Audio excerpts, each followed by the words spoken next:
On this votes, the ayes are 50, the nays are 50. The Senate being equally and evenly divided, the Vice President votes in the affirmative. The nomination is confirmed.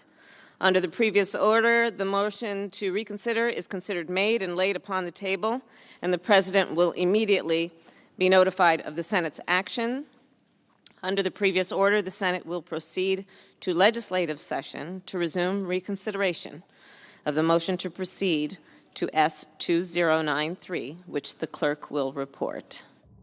Motion to proceed to Calendar 77, S2093, a bill to expand Americans' access to the ballot box, reduce the influence of big money in politics, and so forth and for other purposes. Under the previous order, the time until 5:30 is equally divided between the two leaders or their designees.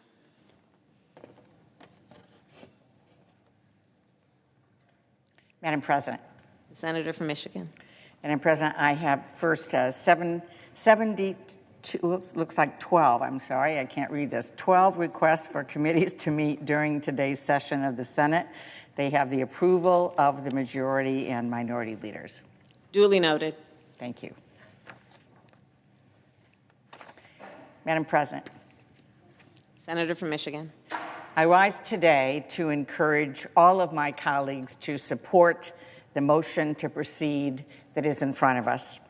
We might disagree about the underlying bill. In fact, we do disagree. Republicans and Democrats disagree about the underlying bill. But that fact shouldn't prevent us from even having the discussion about the bill and about the issue. It's what we were sent here to do, to talk about the important issues that face the American people. I can't think of anything more important, anything more fundamental to our democracy than the freedom to vote. And that's what we're talking about, the freedom to vote. We are sent here to make our best arguments, to try to persuade members who don't see the issue in the same way that we do, and in the end, to vote on important legislation like the bill that is in front of us to protect our freedom to vote as Americans. I want to thank Senator Manchin for being willing to engage in this process in good faith and for his hard work on the issue. I have to wonder why my Republican colleagues won't do the same. What are they so afraid of? It's hard to believe that they're afraid of even having the debate, Are they afraid that if the American people hear both sides, that the American people will figure out what they're trying to do?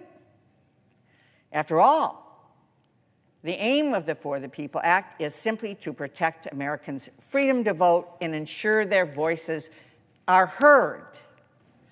Sadly, these rights are under attack all across the country, including Michigan. State lawmakers have introduced at least 389 bills to make it harder to vote in 48 states.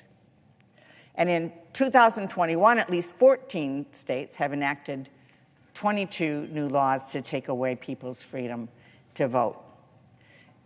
It's clear this is part of a coordinated nationwide assault on a fundamental right that my friend, the late Congressman John Lewis, called precious, almost sacred. Right now in Michigan, Republicans in the legislature are trying to push through a package of bills that will make it much harder for people to vote. Some analysts have even described the bills as being worse than the ones in Georgia, except we aren't watching them try to criminalize water. Why are they doing this in Michigan? Well, let me go back a bit. Michigan is traditionally a ticket-splitting state, what you would call a purple state. In 2010, Michigan elected a Republican governor. 2 years later, Michigan helped give President Barack Obama a second term. 2 years later, we reelected the Republican governor. And 2 years later, Michigan supported Donald Trump by the narrowest margin of any state, just over 10,000 votes. After that election, Democrats did not start a massive effort to take away people's freedom to vote. We got to work. We organized. We listened to people about their concerns. And we worked hard to gain people's support for the next election. That's what you usually do, rather than trying to stop people from voting. We did that hard work in Michigan, and you know what? We won the next election. In 2020, in the middle of a pandemic, more people in Michigan voted than ever before. 5.5 million of us. And Michigan voters clearly and resoundingly chose Joe Biden to be our next president and Kamala Harris to be our next vice president of the United States and the president of the Senate. They won by more than 150,000 votes. That's 14 times Donald Trump's margin in 2016.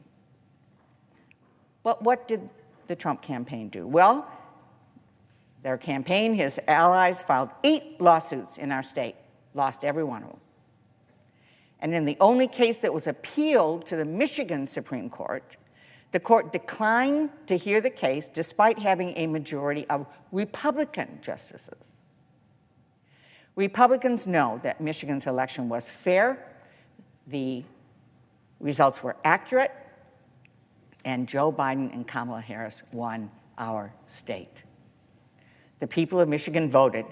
Michigan counties verified it. Our state certified it.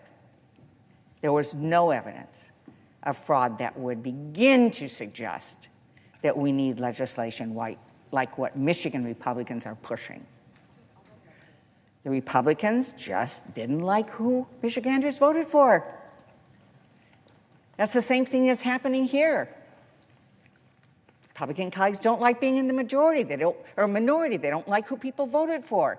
Well, you have a choice. You can work hard, try to gain people's trust, try to do things for people, win the next election, or you can try to take away their freedom to vote.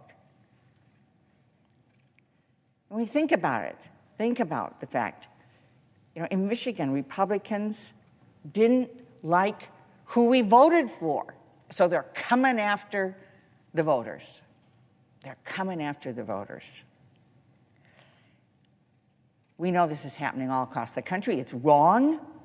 It's un-American, frankly. And that's why we need this legislation, to protect our freedom to vote and to stop billionaires from buying elections. We are committed to making sure people have their freedoms protected. And we are committed to making sure that billionaires are not buying our elections as well. We want to end the partisan gerrymandering that makes people's votes count. Some count more than others, or rig the system. And we're committed to making sure that the wealthiest people in the country are not buying elections. Why is this important? We've seen how so-called dark money groups that don't have to report anything, funded by a handful of billionaire donors, pour unlimited amounts of money into our elections in an attempt to influence the outcome. It's easy to understand why the average voter might feel like their voice isn't being heard. The For the People Act takes crucial steps to give voters their voices back. It improves disclosure requirements so that citizens have a right to know who's given the money, who's behind those dark money donations. It reforms the Federal Election Commission so they can better enforce the election laws already on the books. And it takes steps to protect our elections from foreign influence. I, for one, think these are essential to our democracy. I know my Senate Democratic colleagues feel the same. However, Senate Republican colleagues disagree. So let's pass this motion to proceed so we can talk about it, so we can have a debate about it. Michigan voters made their voices heard. The American people made their voices heard in the election.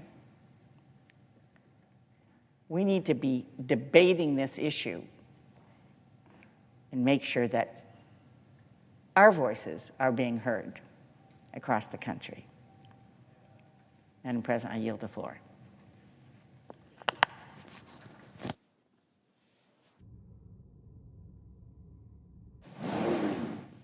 I would suggest the absence of a quorum. The clerk will call the roll.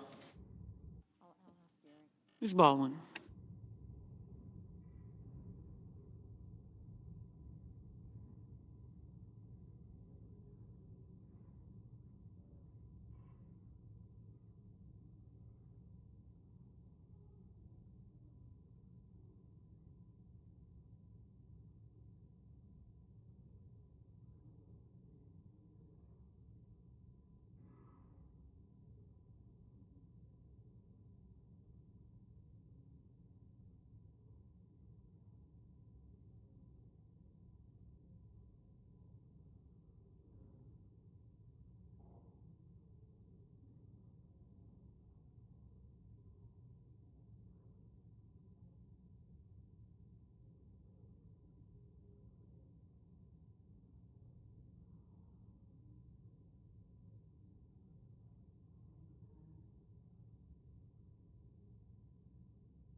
Madam President. The senator from Alaska. Madam President,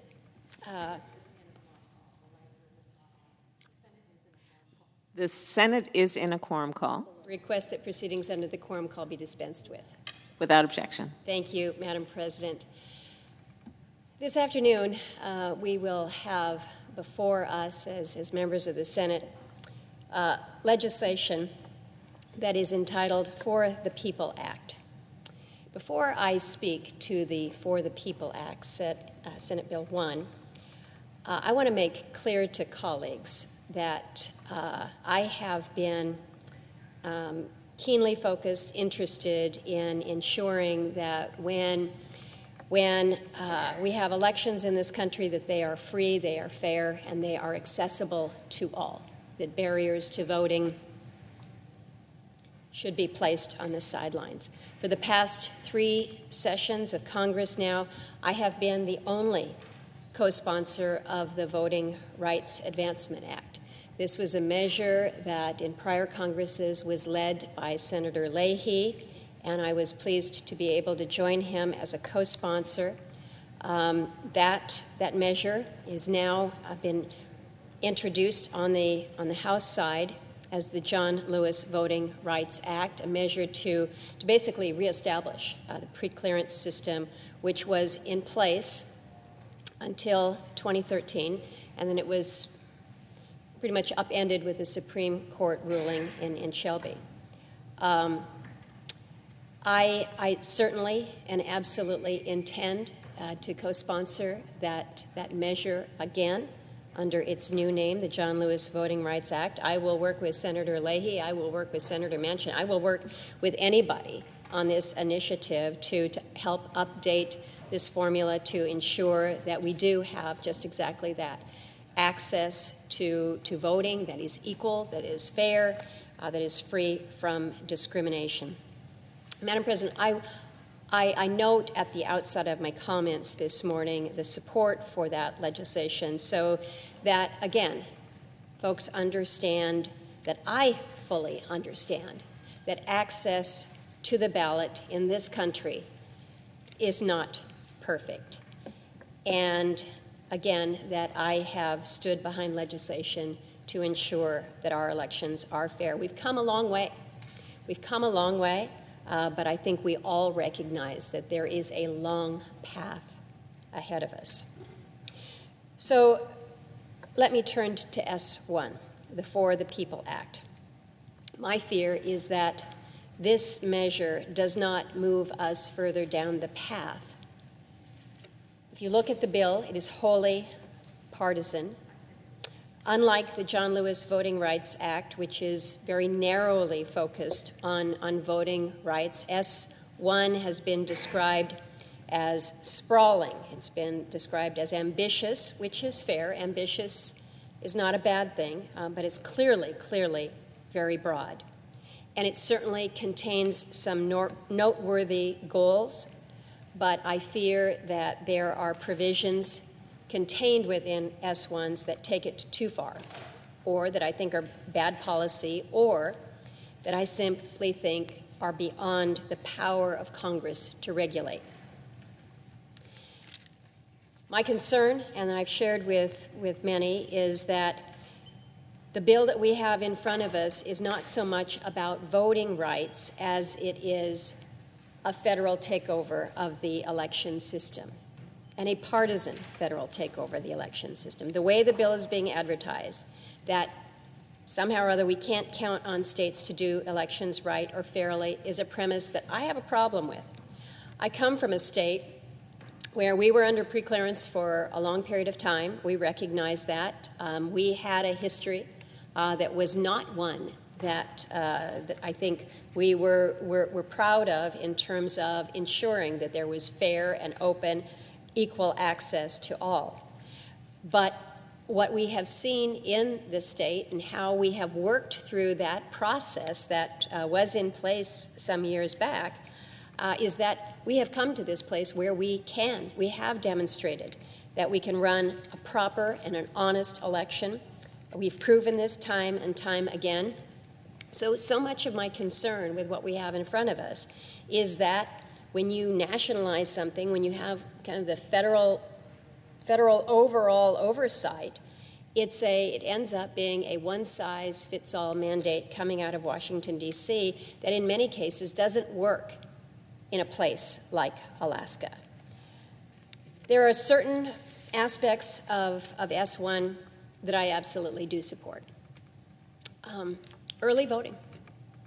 We shouldn't be limited to just the day of the election. I think we recognize that. What we can do to ensure that early voting is there, I think is important to us. I come from a state where you want to vote absentee, there is no excuse required. You can just vote absentee because it is more convenient to you. I will tell you, I was really surprised to find out how many states do not allow for that. I think that's something that we need to address. I am supportive of that. I think that we need to be doing more when it comes to ease of voter registration. Again, in the state of Alaska, we have put in place ways to make it easier for folks to register. But again, I'm looking at what we have done in Alaska, proud of some of the measures that we have put in place, but I recognize that we did this without D.C. prescriptives or mandates of uniformity. So in walking through some of the concerns that I have, I mentioned making voter registration easier. Well, the We the People Act mandates automatic voter registration.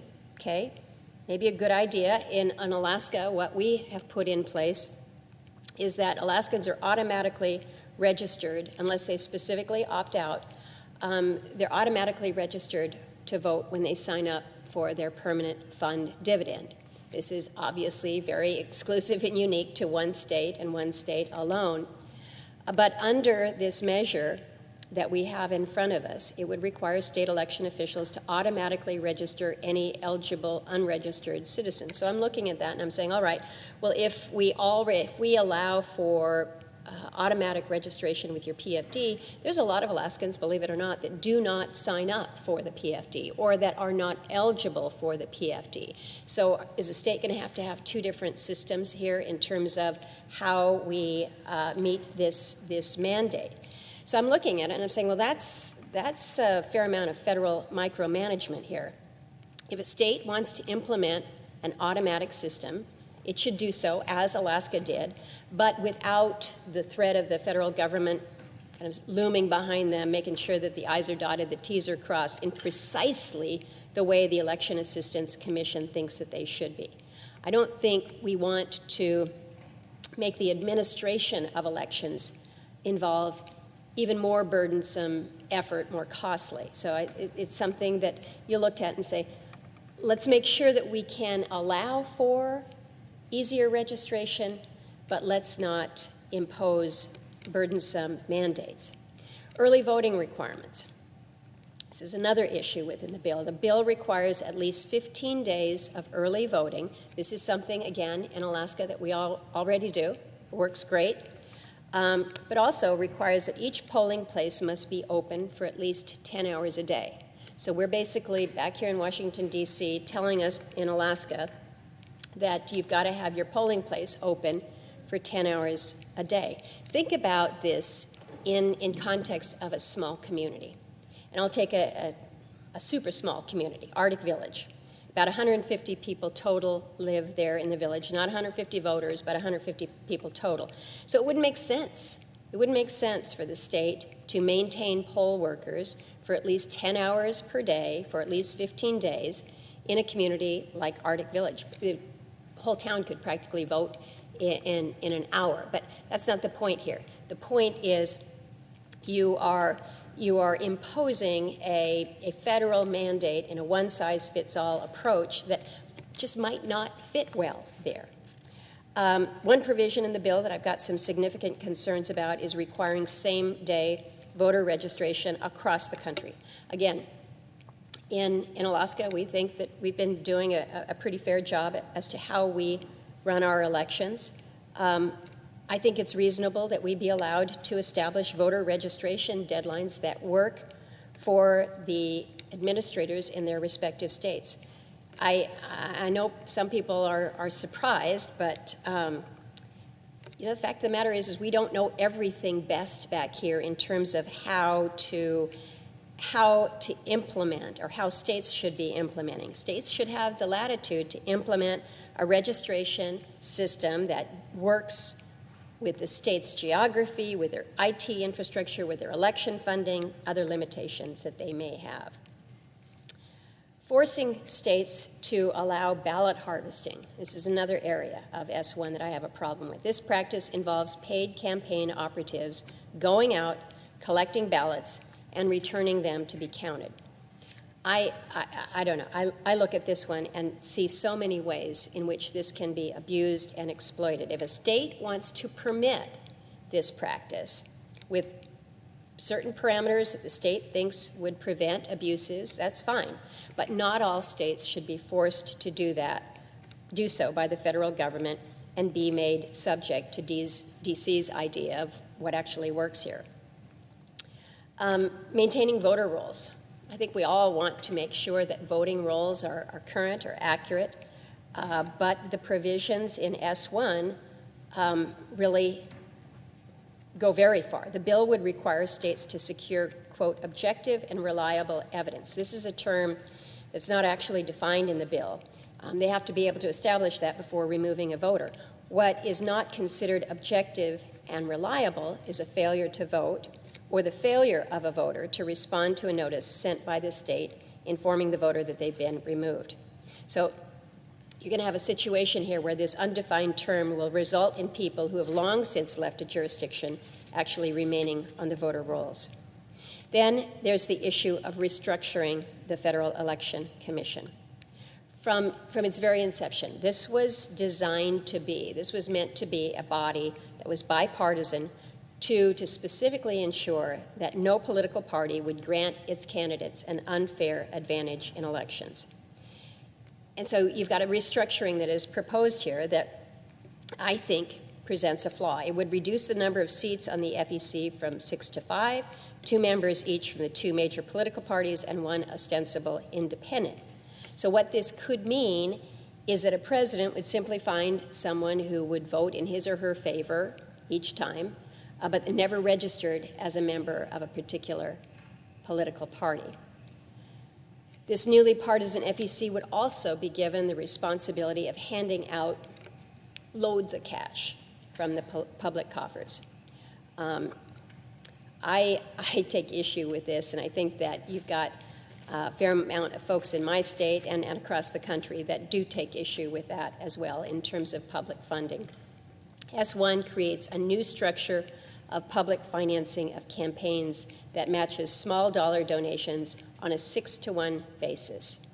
So I look at that, and again, I've got concerns about why anyone thinks it's a good idea to have even more money in politics, but it's easy to me to see how this could be exploited by a partisan board holding the purse strings here. So again, I look at that as a particular example of what are we doing with this in this voting rights bill. I mentioned in my introduction here that I feel that you have many provisions in this measure that are likely unconstitutional. To start, while Congress has broad authority to regulate the times, places, and manner of congressional elections, our powers are much more limited in how a state chooses to appoint its electors to the Electoral College. There, we may only determine the time of choosing electors and the day on which they should give their votes. So every provision that purportedly changes state laws regarding how a state chooses its electors could face significant and I think justified challenges in court. There are numerous provisions which try to criminalize speech that is almost certainly protected. Even the ACLU opposed several parts of this bill on the grounds that it would unconstitutionally limit the speech of citizens, as well as compel speech, neither of which are acceptable. Just 2 years ago, the Fourth Circuit invalidated a law that was nearly identical to a provision that was contained in this bill. Another issue is the issue of tax returns and whether or not Congress can mandate candidates for president to release their tax returns. I think it's only reasonable that they should do so. But the concern that I have is that the Constitution is really pretty clear in outlining the requirements to be president, and releasing tax documents is not one of those. So it just kind of presents a challenge there. Can we direct that? There's an issue. Requiring states to create redistricting commissions may also be constitutional, since Congress cannot coerce or commandeer the mechanisms of state government. Congress also likely doesn't have the authority to require states to permit convicted felons to vote, or the ability to impose an ethics code on the justices of the Supreme Court. So while these may be good ideas, is the constitutional authority there? I think there is real question to that. So, Madam President, my concern, and I'm coming to the end of my comments here, my concern about this measure is that, while the title is strong for the people, I'm not certain that this measure will do what those who have hoped that it would do will do. It will make administering elections more difficult, more expensive, subject to federal micromanagement. Again, I mentioned the issue of questions of constitutionality and whether aspects of it will be thrown out. Passing this into law could result in messy litigation that leaves the state of election law uncertain for years to come. I've mentioned my concern about one-size-fits-all that is challenging.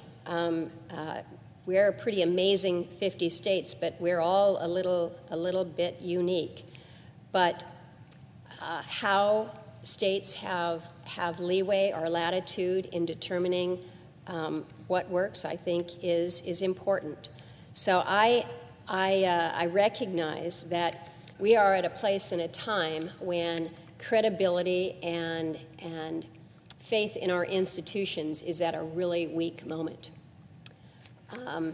a very weak moment. And so when we think about the things that are core to our institutions, one of those fundamentals is the fairness of our elections. And so ensuring that we are taking an approach in this nation where all people feel that the election process is for them as equal and fair as it is for their neighbor down the street or their fellow American all the way across the country. How we are able to deliver on this promise is something that we need to continue to strive towards. So I'm going to continue to work on voting rights reform, and I'm going to be doing that through the template of the John Lewis Voting Rights Act. Americans need to have faith in our institutions. They need to know that our elections are fair, that they are easy and accessible for all, and we can't instill that trust with a wholly partisan effort. So we've got some work to do. We've got a lot of work to do, and it's important work. So I thank you, Madam President. I yield the floor.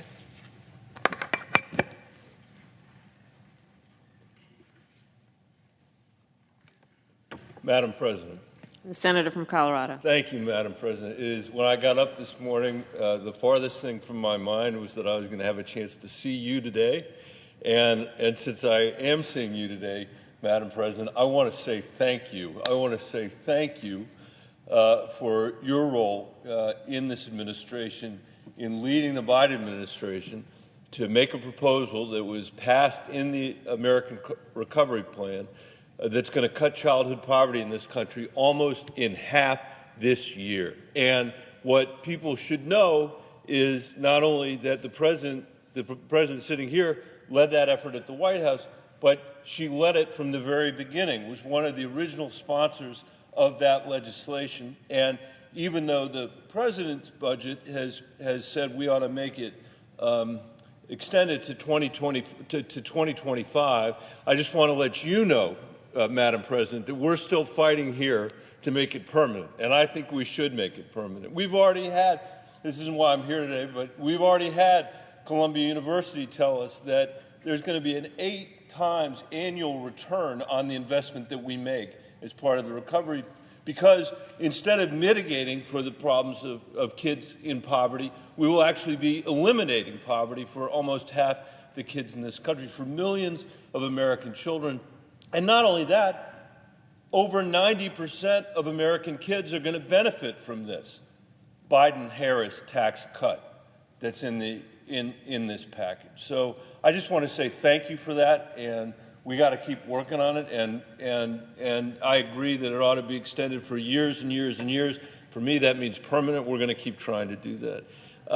So thank you, and thank you for leading on the issues that we're here to talk about today, because this is the moment that we are challenged in ways that we've never been challenged before. 5 months ago, Madam President, a violent mob stormed this floor.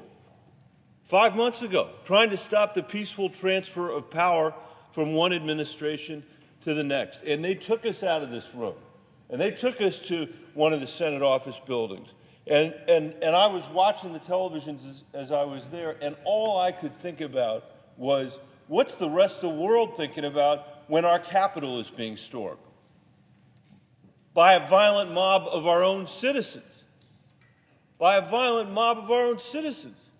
And not just what our adversaries are thinking, not what is Russia thinking, what is China using with this footage, what are the Iranians going to do with this footage, but what are people like my mom and her parents, who were Polish Jews who survived the Holocaust, and after making it through one of the worst moments in human history, were able to rebuild their shattered lives in this country, in the United States of America. And to think about similarly situated people all over the planet for whom this is the greatest hope still for freedom and for liberty, for democracy itself. That's what's at stake, at least as far as I'm concerned, in this debate. And I know the President understands this well, and I hope others understand this well, that even before January 6th, our democracy was under attack. It was under attack as a result of gerrymandering. It was under attack because of the way special interests control the agenda on this floor and down the hall. It was under attack because of voter suppression that nobody in the 21st century imagined we'd ever see in our country again.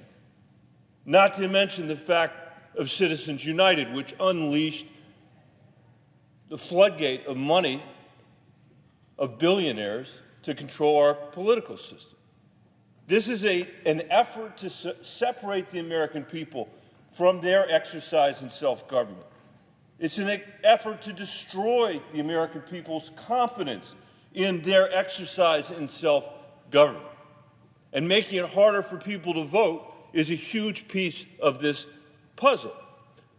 Now, this isn't the first time in our history that we've been confronted by this kind of stuff.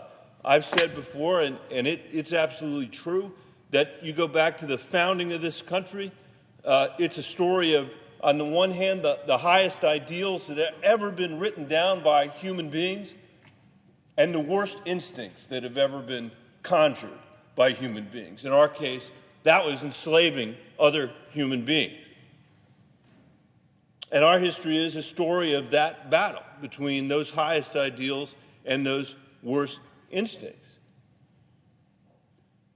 And every single time, Americans have stepped up and they've found a way to make our country more democratic, more fair, and more free. Small d democratic.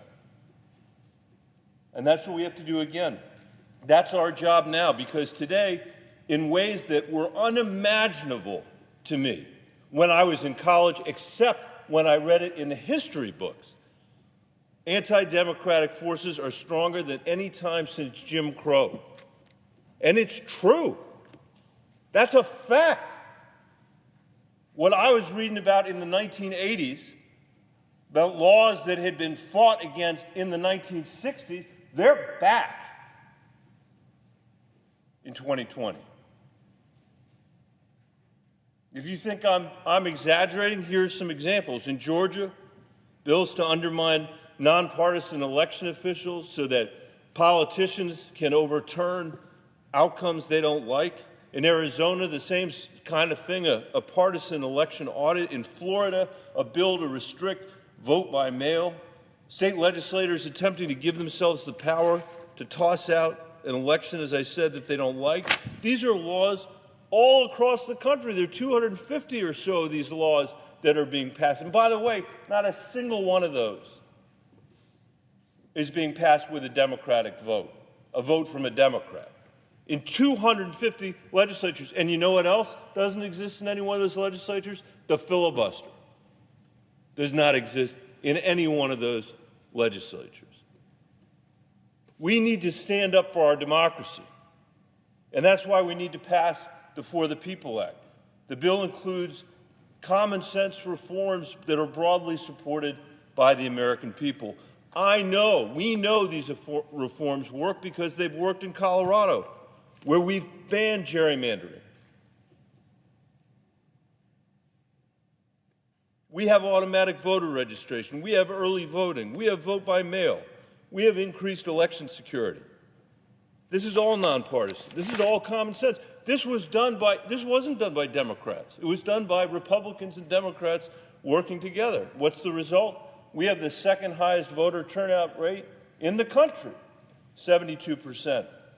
I'm so sick and tired of saying that. I want us to be number one so that I don't have to hear from Senator Klobuchar how Minnesota is number one. I come here and I have to say we're number two. That's not good enough. We need to be number one. But if we had this across the country,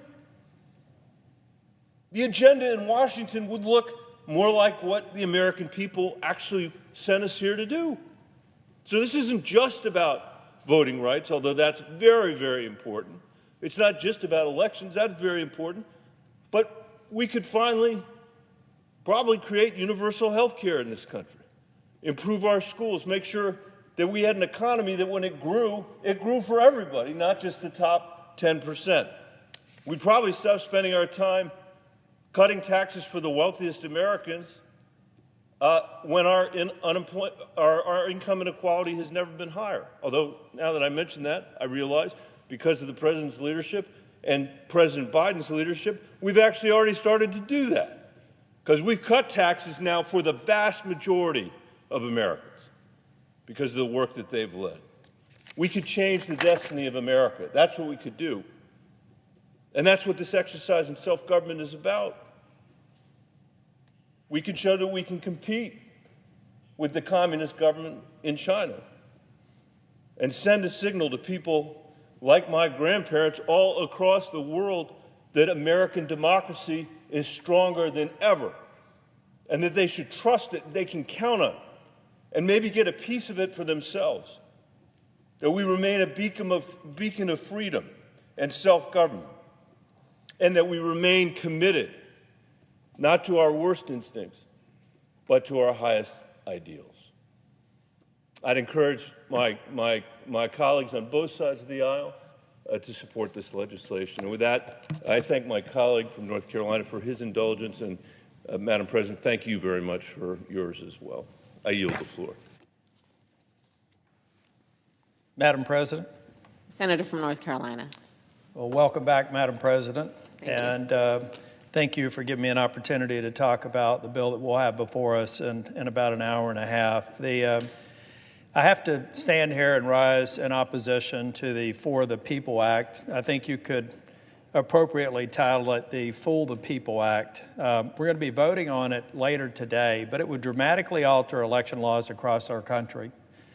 I've been in the Senate for 6.5 years, and this ranks up there as one of the worst bills that I've seen come before this body.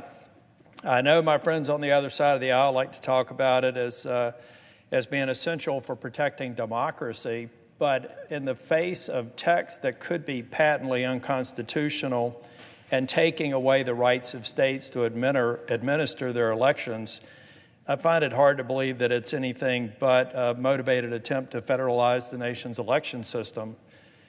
The For the People Act would achieve it through a number of, I think, overreaches. I'm only going to talk about a few. For one, voter ID. The For the People Act would essentially render null voter ID laws across this country. Instead of an ID, which most of us have, and virtually I think every citizen should have, you'd simply just sign an affidavit to say you are who you say you are. I've heard the Georgia law, for example, brought up as providing egregious limits or obstacles to proving who you say you are. In a hearing a month or so ago, we had an official from Georgia in a judiciary committee. I said, could you explain to me what the challenge is? So if somebody gets an absentee ballot, like you do in North Carolina, we have no excuse absentee balloting. We've had it for years. I've supported it. I've voted that way several times. We had people say that it was just an egregious imposition to note a 10 or 12 character driver's license or government ID number on the affidavit. That's all it is. You don't have to send a copy of it. You just simply have to write a number down. So if you have an ink pen, I guess you could argue if you don't have a writing instrument, then maybe that's an overreach or an imposition on a voter. I don't think it is. And even in the Georgia law that has been castigated by some of my friends on the other side of the aisle, they even provide for people who want to vote who may not have a government-issued ID, other documents that could be used in their place. We've talked about hundreds of bills that have been filed by Republican legislators without a single Democrat vote that are like the Georgia bill that I just described, which I think is arguably a fair bill. But most of these bills are things that Democrat and Republicans should be able to agree on. You should cleanse your voter rolls. You should make sure that people who have died, people who could be registered in one or more states, are cleared from the voter rolls just to prevent fraud and abuse, not necessarily perpetrated by any one party, but just because the data could be out of date. And, you know, back on voter ID, I find it remarkable that we have a measure before us that we're going to be voting on today, a simple ID requirement that 80% of Americans just this week in a poll said they think is reasonable. Now, you have to also understand that we make accommodations if you don't have an ID. In North Carolina, we moved heaven and earth to make sure you need a government-issued ID, I believe, to be able to move through society, to get a hotel room, to get on an airplane. I had surgery a couple of months ago. I had to present an ID to get admitted into the hospital. I think we're disenfranchising people from the rest of society by not at least making sure that they can identify who they are. There's no argument. You can't get on a plane without an ID. You can't travel internationally without an ID. You can't get health care without an ID. But for some reason, to do something, to exercise our right and our privilege to vote, we think that we don't need an ID. I also worry about a provision in this bill that would allow nationwide ballot harvesting. There are only a couple of states that actually allow ballot harvesting. What does that mean? You have a worker coming up, going door to door, and encouraging somebody to vote. It may be somebody that doesn't want to vote, but now you're up there to capture their ballot and bring bunches of ballots to the polls. Ballot harvesting is legal in some states. I know California. It's not legal in our state. In fact, there was a Republican candidate who ultimately withdrew himself after winning a race after there were a couple of hundred ballots that were supposedly harvested. I don't think he knew about it, but there was a campaign operative that did it, and it cost him an election. And I'll tell you the one thing that I really do believe if the Founding Fathers were here in this chamber today, they would really be scratching their heads. And it's the idea of taxpayer-funded elections. Make no mistake about it, federal, state, and local dollars are used to make sure that we have election machines, that we have poll workers, that we have access, and we can always improve access to the polls. But in this bill, they're saying, and in people in North Carolina, if you were paying attention last year, my race was all in with me and my opponent, $296 million. There were a lot of ads on TV. I had my friends call me up screaming at the TV when they were mean to me, and I'm sure I had my opponent, who is a friend of mine, say the same thing. But now what we're going to do, if we were to pass this bill, is say Tom Tillis supporters are going to have money spent and direct it to my opponent to try and beat me, and vice versa. Millions and millions of dollars. And in states like North Carolina, not only North Carolina taxpayers, but taxpayers from across this country will see their taxpayer dollars come to North Carolina to influence an outcome in a campaign that could be 1,000 miles away. That is, I think, taking taxpayer dollars and then spending them on something that they are personally opposed to, offended by, is something that I don't think the Founding Fathers would have ever envisioned as being appropriate for this great nation. So, ladies and gentlemen, today at about 5:30, I think a little after, the For the People, or as I said, the Fool the People Act is going to be before us, and it's going to fail. We know it. Senator Schumer knows it. So why are we doing it? Are we doing it for messaging points? Are there some far left liberals that just want the vote on the floor, knowing full well it's not going to pass? Have we actually tried to do any work to figure out what role the federal government should play in actually improving election outcomes that ultimately need to be administered by the state? No, that hasn't happened. So today we're going to come on the floor. This measure is not going to move forward. And somebody maybe is fooling, I don't know, far left groups just to say we tried, but they didn't try. Because if they tried, they'd have reached across the other aisle and tried to figure out something that made sense that could pass with 60 votes. So, Mr. President, the For the People Act is far afield from what our Founding Fathers envisioned. Can we improve our election processes across this country? Yes.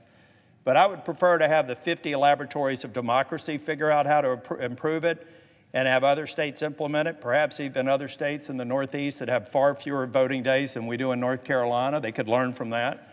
Maybe we should create standards and incentives for that sort of stuff, but not a federal takeover of the elections in this country. And for that reason, I'll be opposing the For the People Act. Thank you, Mr. President. Senator from Ohio. First, I thank my colleague from North Carolina for his thoughts, and we are on the cusp of a vote here on legislation that would dramatically change the way we conduct our elections in this country.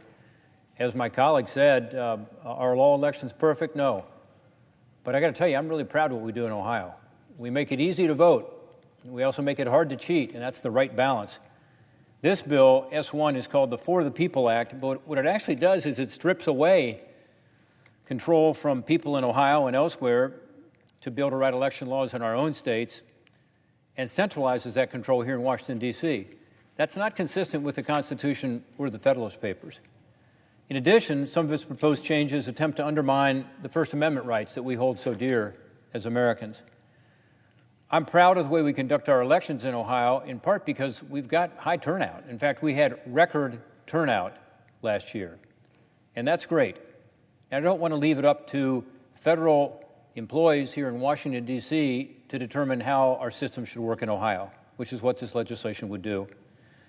I mentioned the Constitution earlier. It gives the primary power over election administration to the states. It's very clear about that. It also says in Federalist 59, which is Alexander Hamilton, who was the guy most interested in these Federalist issues, he said, it is clear that the federal government should only get involved in very extraordinary situations.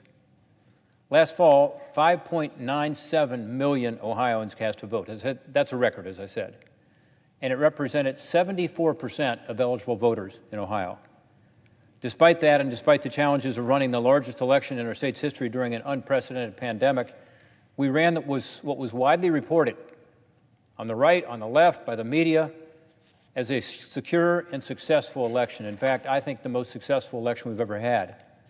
Our state-run, bipartisan county boards of election with 2 Democrats and 2 Republicans in each county were able to do that because they know what's best for Ohio, and they're held accountable. But this partisan bill claims Washington, D.C. somehow knows better. S1 strips the power from accountable, democratically elected state representatives in my state and around the country to determine congressional districts and hands that over to a federal panel, again, staffed by unelected, unaccountable third parties, and a computer program. Again, I think it should be something that is part of what elected representatives are held to account for, is how we draw our congressional districts. It mandates the controversial practice of ballot harvesting. I don't like ballot harvesting. I think it makes it easier for partisan operatives on both the right and the left to conduct outright voter fraud. It would force taxpayers to fund the political campaigns of candidates they don't support. It turns the Federal Election Commission into a tool of whichever party controls the White House. So instead of being even, it would actually be lopsided and be partisan. It seemingly contradicts the 26th Amendment by forcing states to let individuals register to vote as early as 16 years old. And then it could allow those 16 or 17-year-olds to vote by banning state voter ID laws. The vast majority of Americans support voter ID laws. It's a fact. Republicans, Democrats, and independents think you ought to have some sort of ID when you come to vote. But this bill bans that safeguard. I could list other serious flaws with the proposal, but the bottom line is that this legislation has been presented as a safeguard for democracy when it actually contains some radically undemocratic provisions. I'm in favor of state-level common sense efforts to increase voter confidence in our elections. We absolutely should do that. We need to protect democracy by ensuring, again, that people know it's easy to vote, it's accessible. That's good. We should all want that. But we should also make it hard to cheat and be sure we have security in our elections so people know they have trust in the system that their vote is going to count as it should. Again, that's what we do in Ohio. I don't think this legislation furthers those objectives. Instead, I think it would amount to a federal takeover of our election system, which has always been in the domain of the states. Our government is built on a carefully constructed framework of checks and balances, including between the branches of government. I cannot support legislation that would run so counter to what the framers of the Constitution intended and the election system that works well in my home state of Ohio. I yield back. Senator from Mississippi. Mr. President, I too rise in opposition to S1 and urge a no vote. The bill that the Senate will be asked to consider today is a truly radical piece of legislation. It turns out, because of that, it's an unpopular piece of legislation. The kind of bill the Senate was created to help stop from becoming law. S1 seeks to transform the way we do elections in this country and to do so on a narrow partisan basis. Here's what Americans need to understand about this legislation. First, it would strip away the power of the states to run elections and hand it to the federal government, showing a complete lack of trust in local and state leadership. It would also spend millions of taxpayer dollars to help politicians run ads for their campaigns. Taxpayers would suddenly have to finance partisan messages they may strongly disagree with, raising serious First Amendment questions. S1 would nullify sensible voter ID laws across the country, including voter identification laws in predominantly Democrat states like Connecticut and Delaware. And the legislation would also give the federal government the right to draw congressional district lines, even though states have done this since the beginning of our republic.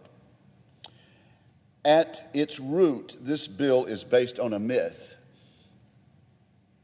And I consider my words here, Mr. President. It's based on a lie.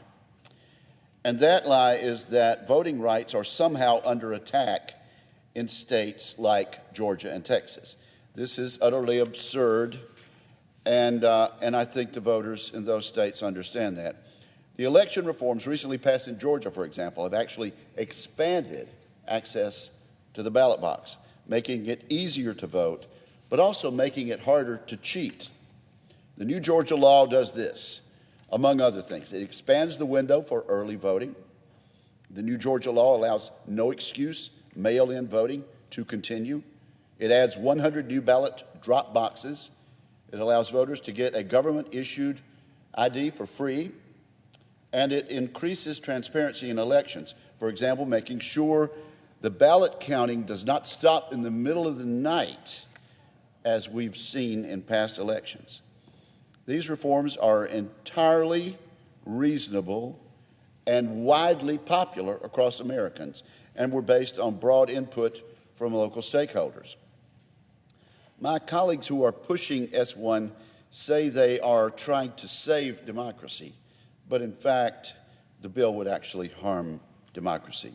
S1 would undermine the security of the ballot box, causing more and more Americans to question the outcome of our elections.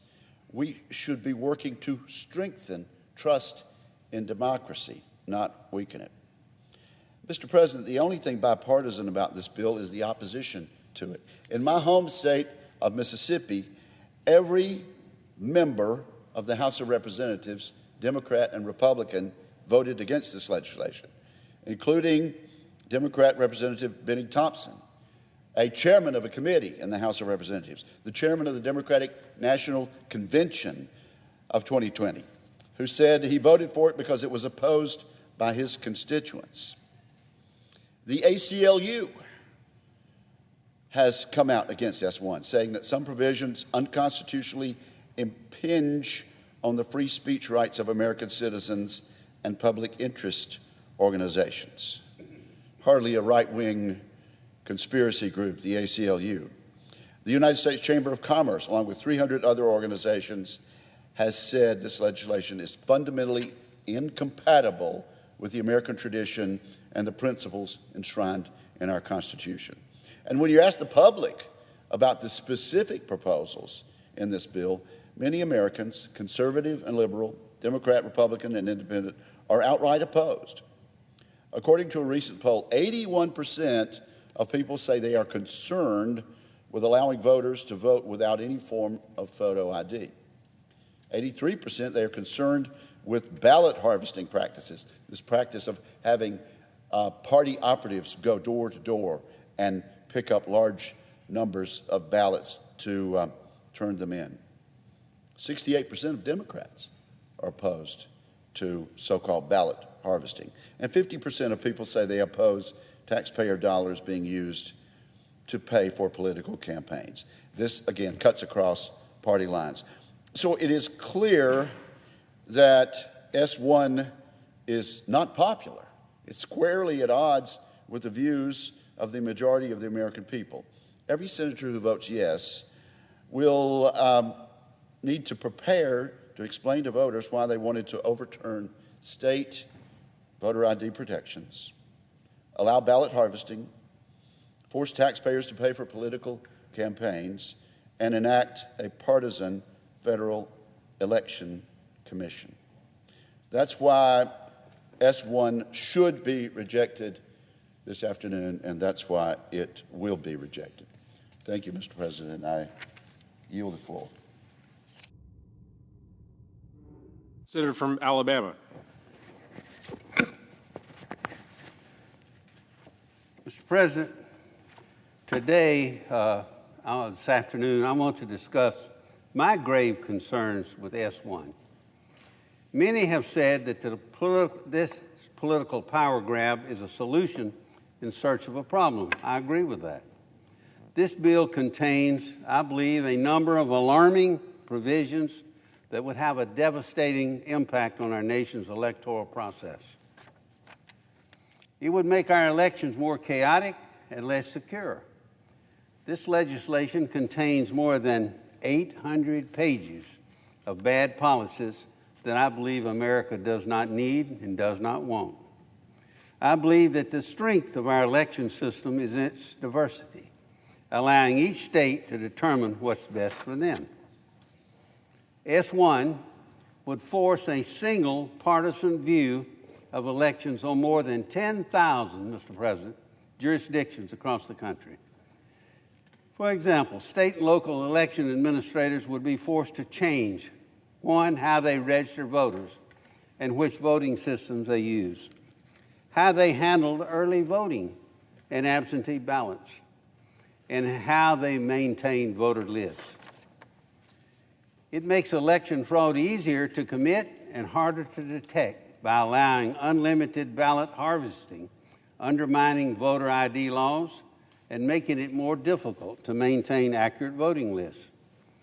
A recent university poll found that 80% of Americans support requiring a form of identification before a person can vote. Think about it, 80%. Remember now,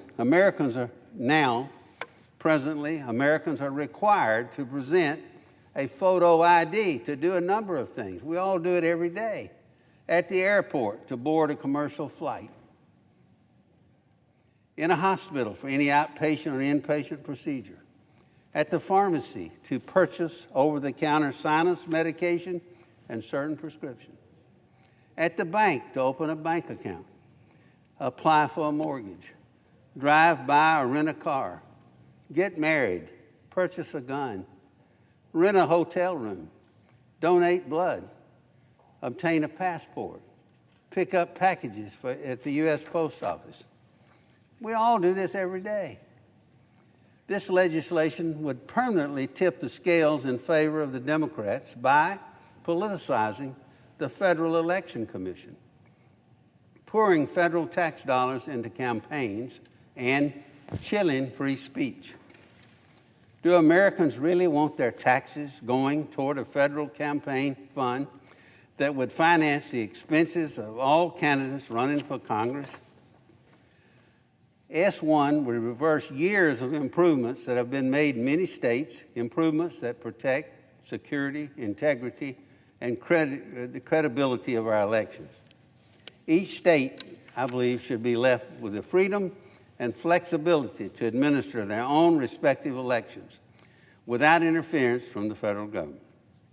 S1 mandates ballot drop boxes, which increase the risk of fraud by allowing people other than the voter to drop off marked ballots outside of the view of election officials. As I mentioned before, this bill provides government funding for campaigns. $6 of federal funding for every $1 raised from small donors. My gosh, it'd be a windfall for a lot of the incumbents. This essentially forces Americans to fund candidates they don't agree with and support attack ads against those that they do agree with. It federalizes redistricting, putting in place one set of federal rules for withdrawing congressional districts, something that has traditionally been a role for each state.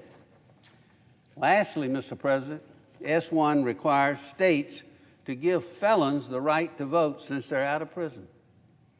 While this is a bad bill all around, I believe that these are some of the top worst provisions and the provisions the American people oppose the most. One, gutting state voter ID laws again. Two, spending taxpayer dollars on political campaigns. Three, allowing unlimited ballot harvesting. And four, turning the Federal Election Commission into a partisan operation. So, just to name those, among others, is a reason to vote against this bill. I think the American people do not want this, and they do not deserve to be the recipients of such harmful policy. I do not support this bill, and I trust that a majority of the Senate will not vote accordingly. Thank you.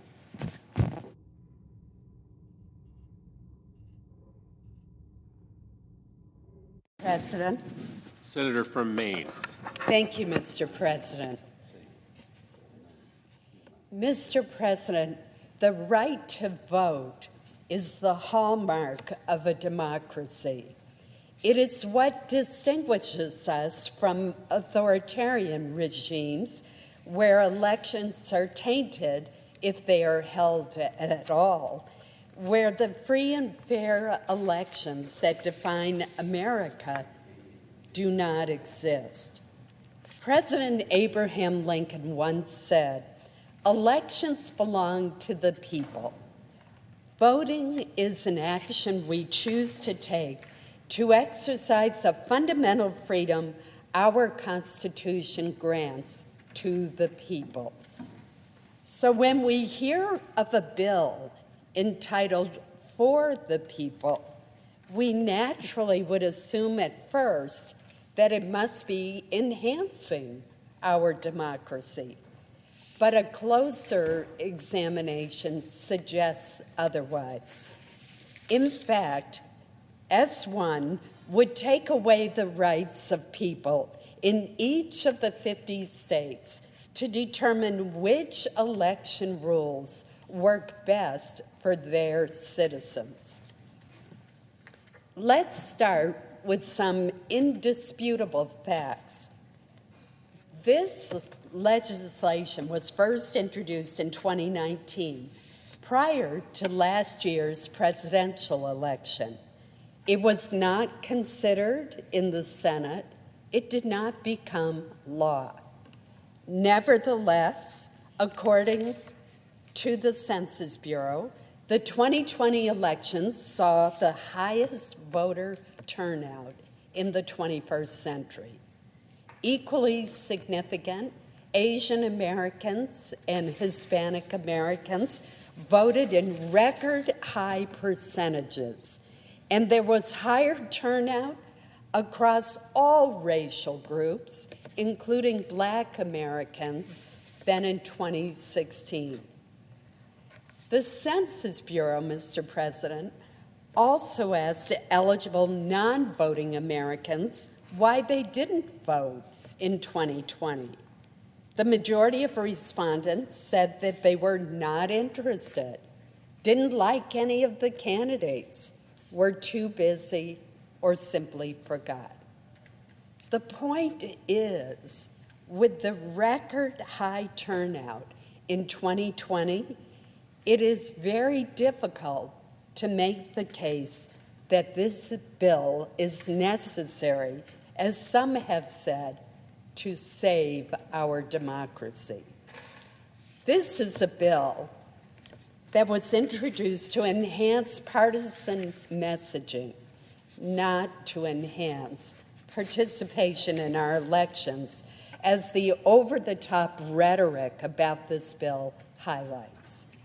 Consider, for example, the debate over Georgia's new election law.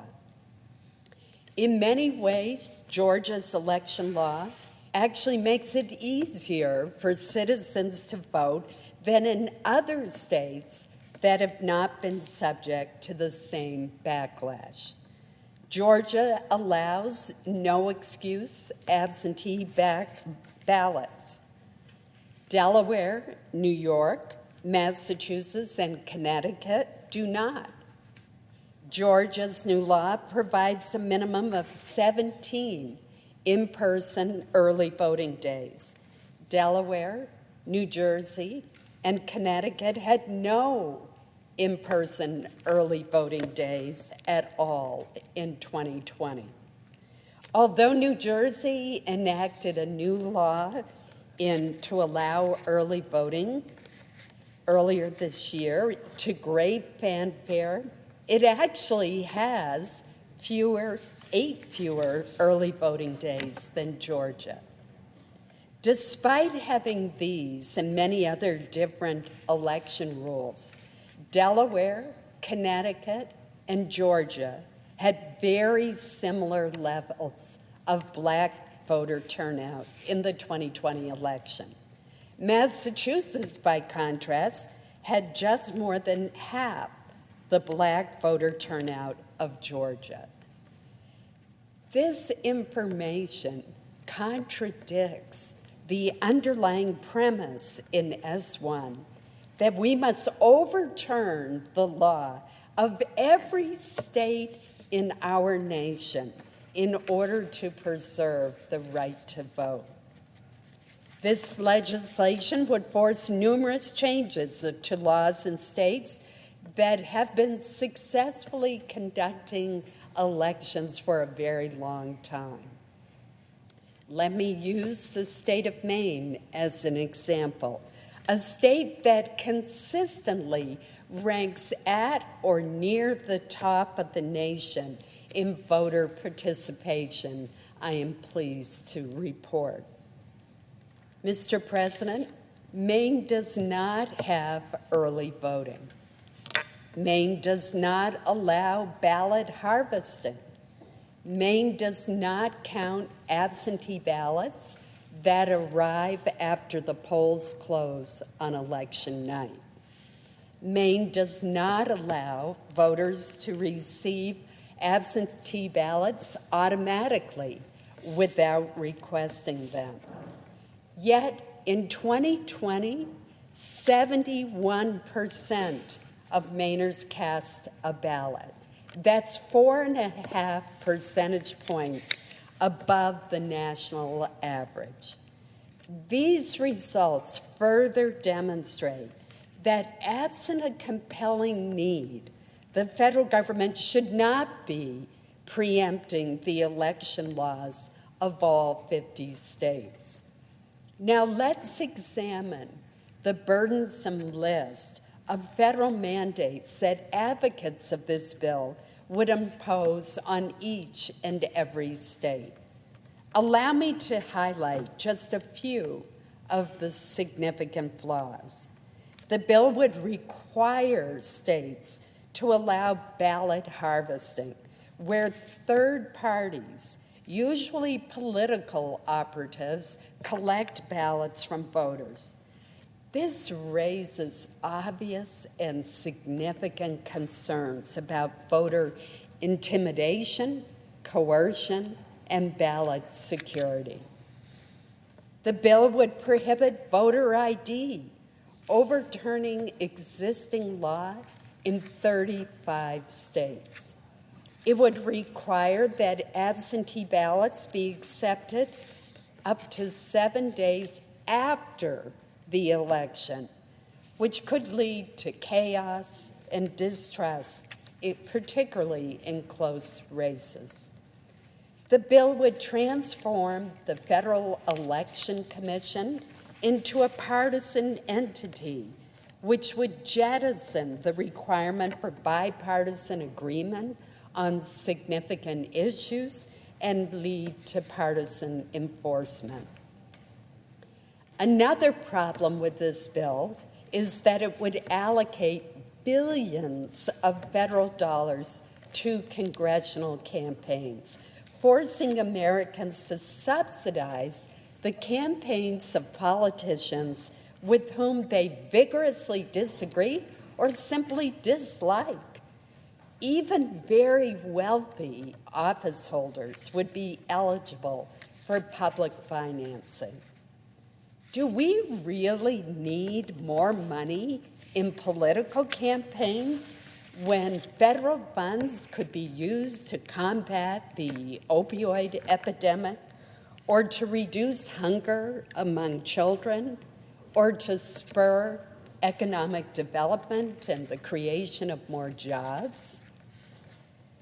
Now, Mr. President, there are, of course, times when it's compelling and appropriate for Congress to intervene. The Voting Rights Act of 1965 is an excellent example. It was passed at a time when many Americans, particularly Black Americans, faced overwhelming barriers designed to prevent them from voting. Section 2 of the Voting Rights Act is still in effect today. It prohibits voting practices and procedures that are discriminatory. It also allows the Department of Justice to sue any state or local government to enforce this provision. Certainly, there are improvements that can be made in our election laws. For example, I support efforts to disclose dark money in campaigns. I support mandatory reporting to the FBI if a foreign government contacts a political campaign with an offer of assistance. And I have worked with my colleagues on both sides of the aisle to provide generous grants to states so that they could better secure their voting infrastructure against cyber threats and foreign intrusions. Unfortunately, S1 is not legislation that could ever form the basis of a reasonable bipartisan elections reform bill. And it is far more likely to sow more distrust in our elections than to ease the partisan divisions in our country. For the reasons that I have discussed, I shall cast my vote against this flawed bill. Thank you, Mr. President. Senator from Washington. Mr. President, I come to the floor this afternoon to actually urge my colleagues to support this important legislation, and I listened to my colleague from Maine on her remarks, and I take her at her word. Any chance to work on these election issues in the future, I guarantee you we're all ears. I say that because I come from the state of Washington, and we have a very high election turnout. Excuse me. We have a very high election turnout rate because we have a vote-by-mail system that's been developed over a long period of time. My colleague knew my predecessor, Slade Gorton, who was a three-term senator in the 2000 election. I won by 2,229 votes. And I'm forever grateful to Senator Gorton for having faith in that election that included provisional ballots and signatures and all sorts of things that people really understood. I think that's the principle here. Our election in the state of Washington is based on your signature. That's the way it is now when you vote in person, and it is the way it is when you vote by mail. So our system has a lot of security in it, and this legislation that's before us today is to make sure that these rights, these civil liberties, and constitutional rights of individuals are upheld throughout the United States of America. Now, I understand some of my colleagues may not like the ethics reform or campaign finance reform in the underlying bill. I support them.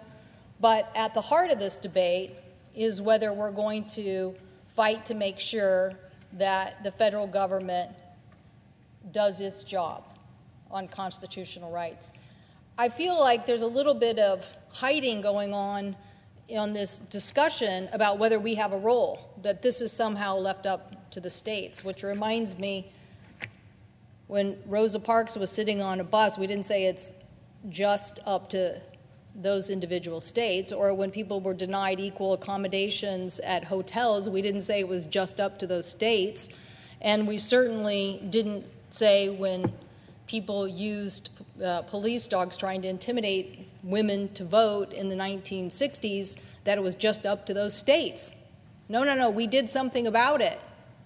We passed the 1964 Civil Rights Act and the 1965 Voting Rights Act. We did that because intimidation was happening, and we needed to correct for it. So I hope that our colleagues will think about this issue, because to me it's the same debate we're having on criminal justice reform. So many people on the other side of the aisle said, you know what, this is up to local police departments, and it's just up to the local governments, and that's all there is to it. No, that is not all there is to this. This is about whether we do our job in upholding these constitutional rights when certain states don't do that. And so these American voting rights are guaranteed by our Constitution. The 15th Amendment provides that voting rights cannot be abridged on the count of race, color, or previous condition of servitude. The 19th Amendment, which turned 100 years old last year, provides the voting rights cannot be denied on account of sex. The 26th Amendment provides that Americans 18 years of age or older cannot be denied the right to vote on account of age. Generations of Americans fought for these rights over many decades, and they didn't come easy to us as a nation.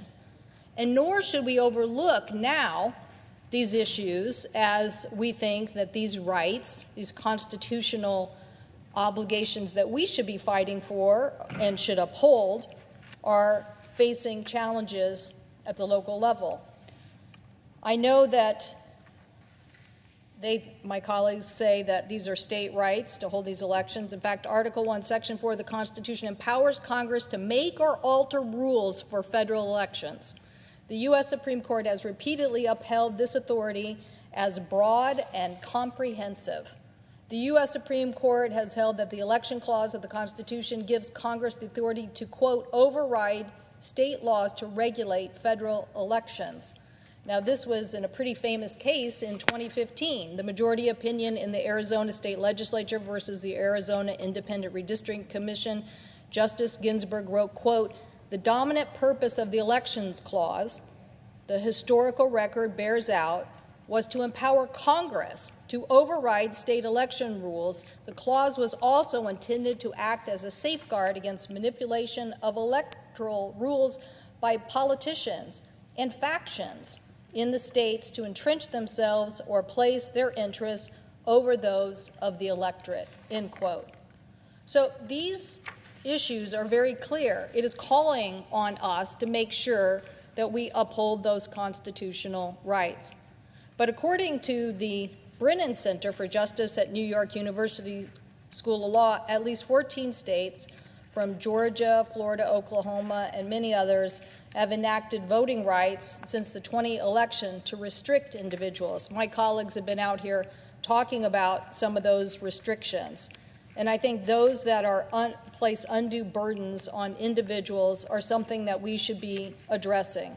Yes, states have been at a different pace in allowing vote by mail or identification as it relates to the vote by mail system, but we should be empowering people.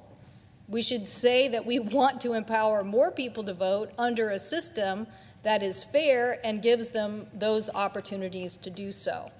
So there are at least 64 bills restricting voting rights moving through 18 state legislatures, and I think that we should making sure here that we have clarity on what will help us continue to empower the public to cast their vote. This comprehensive bill also authorizes $1.7 billion in new federal grants to help secure the security of our voting system. Again, I like our vote-by-mail system in Washington State. It's based on my signature to the ballot that is checked at the ballot. I can tell you in the last election, because of the ruses and various things that went on, I think 13 different people said that they voted for me, but they didn't, and the election system caught that. They knew that it wasn't me, and they checked the signature on the ballot, and they knew that it was me. So even though this system has had people who are trying to cause distrust and discourse about whether we have the right system, is working.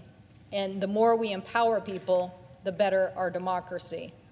So this legislation requires the Director of National Intelligence to report on threats to election infrastructure, including cyber threats, and requires the President to develop and implement a national strategy for protecting U.S. domestic institutions. I know that these are things that we should be updating, and the reason I say that because we've had throughout our history, following the Civil War and Reconstruction, there were localities that used discriminatory tactics like poll taxes and literacy tests to keep African Americans from voting. The black community endured this, in both this kind of intimidation. And in the years followed, Americans have protested and marched for these voting rights. And out of this struggle, Congress passed and President Johnson signed the Voting Rights Act of the Civil Rights Act of 1964 and the Voting Rights Act to make sure that we kept these promises of our Constitution. So the federal government has had to intervene, and we have done so, and I'm glad that we did. So I hope that we will continue to say that these provisions that are so important to guaranteeing the right to franchise for Americans are there, and that they are continuing to be modernized. I hope that what we'll do today is the start of an effort to focus on this. I take my colleague at her word. I'm sure she is sincere about wanting to vote to help do something on election and our democracy. We need to start that process today. We need to move forward, and we need to address these issues. We can't live in a world that allowed us to move forward on a very close election in Washington State. That wasn't the only one we had. We had another one, I think, that was decided by probably, a few hundred votes. And were there issues? Yes. And guess what? The system resolved it. The system found any mistakes. I keep mentioning, a gentleman who basically, when it got down to somebody thought this was a governor's race, it was going to get down to 10 or 15 votes, basically decided to say that he had voted for his wife who had passed away and admitted, because he knew in the end that they were going to find out. And he thought it was better to come forth and say, I made a mistake. She'd already passed. I sent in her ballot. It wasn't something I should have done. And we have a system that can work based on our signatures. It can and does today. When you go in to vote in person, you sign your name, and that's the signature, and that is the security of the system. And it has allowed us to trace and find and now expand to vote by mail. And it's time for us to say, let's not make voting harder in the United States of America through a system that basically disenfranchises people, but make a system in the United States of America that is about giving people these opportunities so that people can feel this enthusiasm that we see when we successfully pull this off. And what we need to be doing here is to show states that an 83% turnout in the state of Washington is a great victory. A high turnout is a great participatory system, and that's what we should be striving for with these reforms that are about security and about our constitutional rights. I hope our colleagues will support them. Mr. President, I ask unanimous consent that the following senators be permitted to speak prior to the scheduled vote: Blunt for up to 15 minutes, Merkley for up to 15 minutes, Klobuchar for 10 minutes, and Senator Schumer for 5 minutes. Without objection.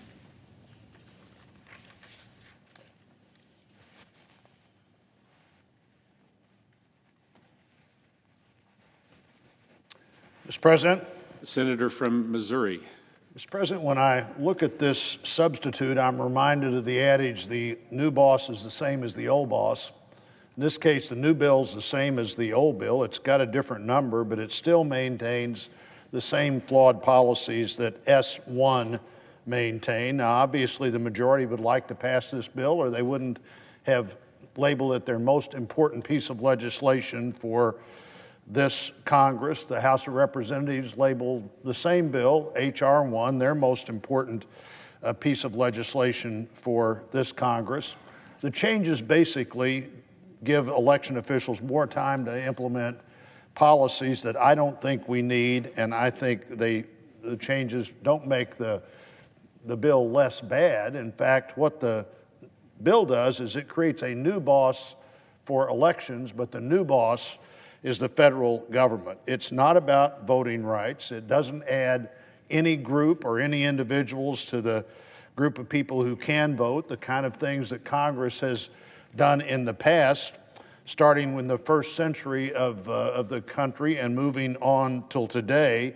It's frankly a politically motivated federal takeover of the election systems that would make, in my opinion, elections more chaotic, less secure, less nimble in their ability to deal with individual circumstances that occur on election day. The strength of the election system, Mr. President, is the diversity of the election system. This is what President Obama thought in 2016. He may not still believe that, but I still believe it. S1 would force a single partisan view of elections on more than 10,000 voting jurisdictions across the country, taking control away from states, taking control away from local officials, and frankly, they're the closest people to the voters, and instead giving it people in a faraway national capital without the same sense of importance of people believing that what happened on Election Day at your precinct is what the voters intended to have happen that day, and that the people who were voting were the people who were legally able to vote, not people who may have voted somewhere else, not people who may no longer live in the jurisdiction that they're voting in and no longer qualified to vote for that county official or that state representative or whoever, but people who are legally able to vote.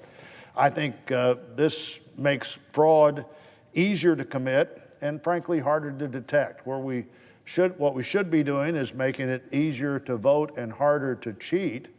I think what we're doing here is making it easier to cheat and harder to find out.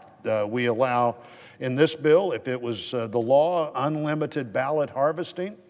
This is where anybody can go around and collect ballots and theoretically be sure that they get to the election authority, but who knows?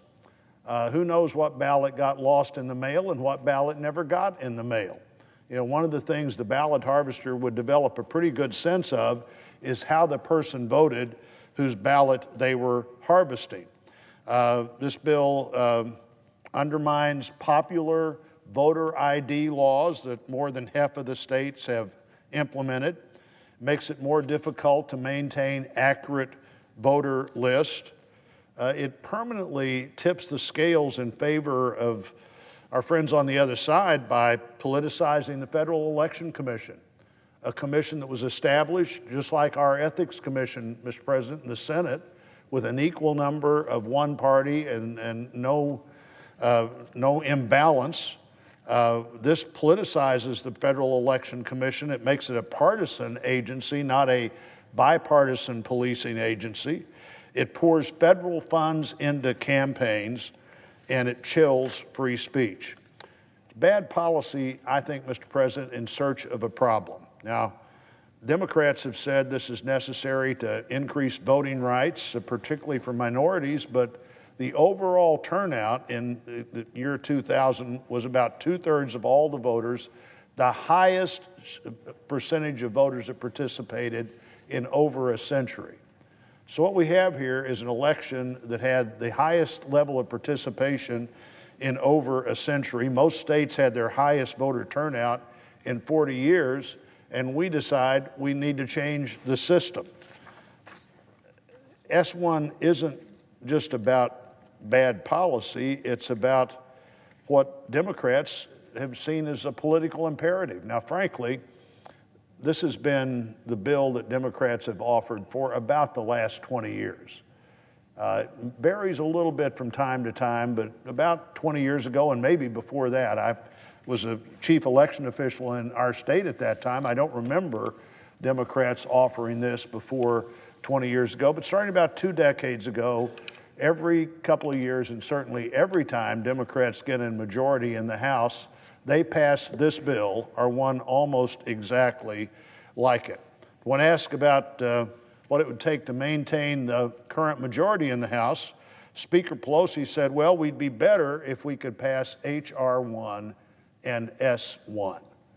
That sounds like she thinks there is a political advantage there, and I respect the Speaker's political judgment and always have respected Speaker Pelosi's political judgment. Her judgment would be that this would be better for Democrats than not changing the current election law. S1 is really full of unnecessary, and as it turns out, unpopular provisions. You know, under the label, would you like to vote for a bill that would secure democracy? Well, of course, who wouldn't want to be for securing democracy? Fortunately, this bill has been around long enough that people have begun to understand what's in it. Same list that's been out there before. This bill would render state voter ID laws meaningless by requiring states to allow affidavits in lieu of identification. In other words, you say who you are at the polling place. Well, anybody who's going to try to cast a ballot at the polling place they shouldn't cast, probably also likely to be willing to say that they're qualified to vote at that election. In a recent poll, a poll that came out this week, 80% of Americans supported voter ID laws. Another poll just a couple of weeks ago, national support for voter photo ID was 75%. That included 69% of black voters and 60% of Democrats. So we've got a principled position of this bill that 80% of all voters, at least 75% of all voters, and 60% of Democrats are for, but this bill changes that law that makes sense to almost everybody. This bill requires that unlimited ballot harvesting that I talked about just a minute ago. Now, Mr. President, the only time I recall a congressional discussion recently about ballot harvesting was last year when the House of Representatives refused to seat a Republican elected member because that campaign had used ballot harvesting. Now we have a law that requires every state not to prohibit ballot harvesting, and the risk of fraud, the risk of every ballot not getting to the place ballots need to be certainly increases when you hand them to a ballot harvester, usually somebody paid by a campaign or a party to go around and collect ballots, and someone whose motivation to get those ballots all turned in may not be everything you'd want it to be. 62% of respondents in one poll said ballot harvesting should be illegal. Another provision in this bill that clearly is not a popular provision if people begin to look at it. Now again, voting to protect democracy, sure, that's popular, but the way this bill does it, when people look at it, it's not popular. The bill requires states to give felons the right to vote in federal elections when they're out of prison. Some states do that, some states don't. Of course, if this bill passed, every state would have the choice of going ahead and doing that or having two sets of voter rolls, one for federal elections and another one for non-federal elections.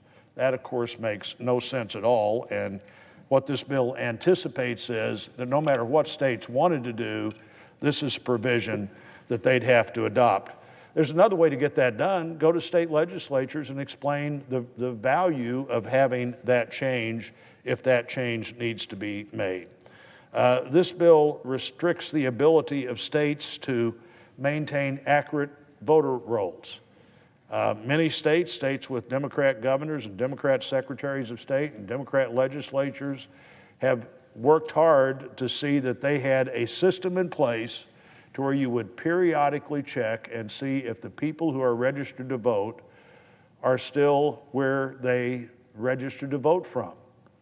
Our state, I think a lot of states, if you move to another county and register to vote there, you're supposed to say as part of that process who you could notify to get you off the voter rolls, but there's no requirement that that has to happen. And a periodic check of the voter rolls was seen not too long ago as a huge protection of democracy. This makes it much harder to do, but a 2018 poll found that 77% of Americans supported this kind of voter roll maintenance. Frankly, it'd be pretty hard to come up with a bill that had so many major tenets that were so out of step with what people think the government ought to do and what they want their state government to do, and in most cases where state governments are doing this.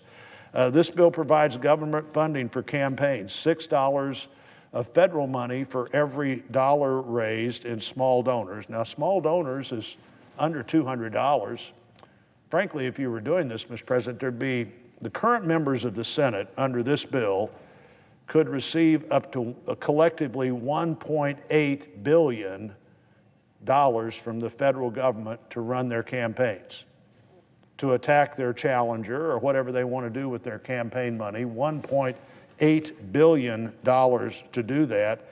Pretty easy to qualify for this money. We saw people raise money in the first quarter of this year that would have qualified, in the case of our friend, the senator from Texas, Senator Cruz, somewhere between $25 and $30 million would go to his campaign.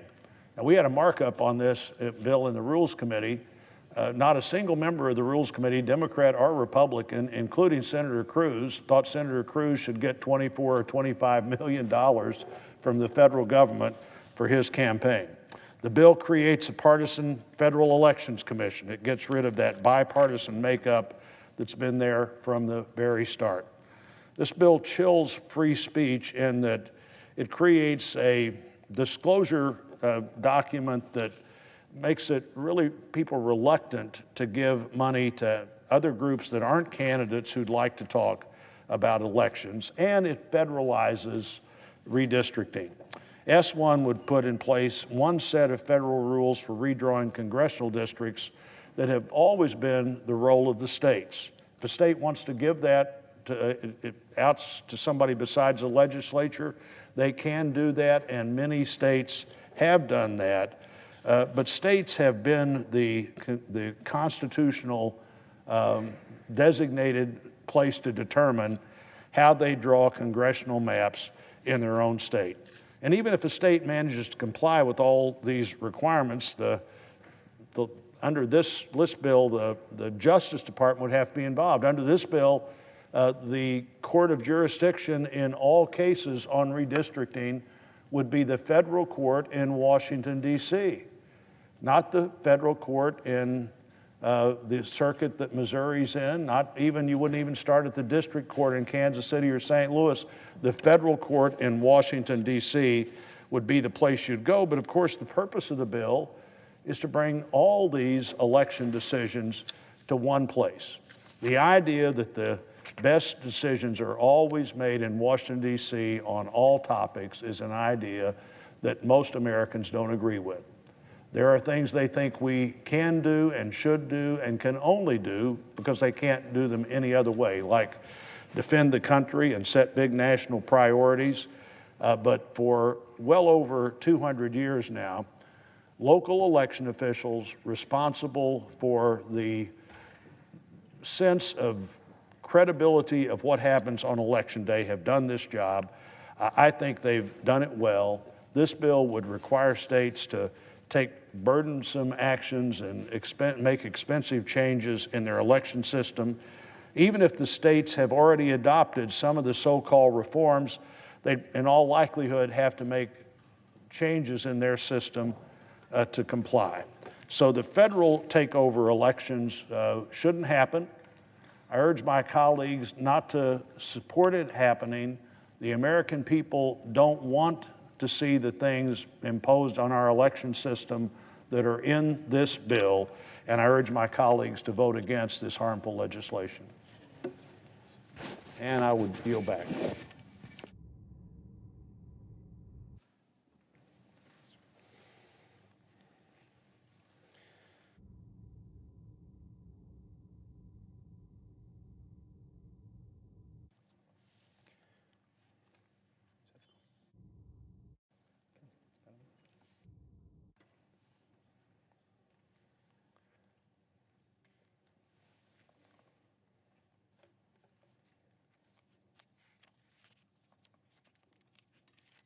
Madam President. The senator from Oregon. Madam President, every day that I have the honor of coming to work in the hallowed halls of this building, a symbol to the country and to the world of America's commitment to liberty and to justice, freedom and democracy, I'm humbled. I'm humbled by the faith and responsibility that the people of Oregon have placed in me to advocate on their behalf. I'm humbled by the responsibility to exercise the power of this office, to use the opportunity to lift up all Americans, to create a foundation for families to thrive, to tackle significant challenges like human rights and global warming. But among all these responsibilities, one is the highest, which is to defend our constitutional republic. And in that Constitution, the single most important power given to every American is the right to a voice and a vote in the decisions of this government and the direction of our nation. As we saw all too clearly on January 6th, when this very building was attacked by a mob intent on burning the ballots of millions of Americans, democracy based on free and fair elections is far from guaranteed. Each generation Each new set of senators and House members has the responsibility to defend it anew. The sad truth, however, is that a violent mob storming the Capitol isn't the only way to attack our democracy. It can also be attacked by the quiet plotting of powerful and privileged individuals who hate the concept of government of, by, and for the people. And they work to undermine and corrupt the workings of our republic to produce instead government by and for the powerful.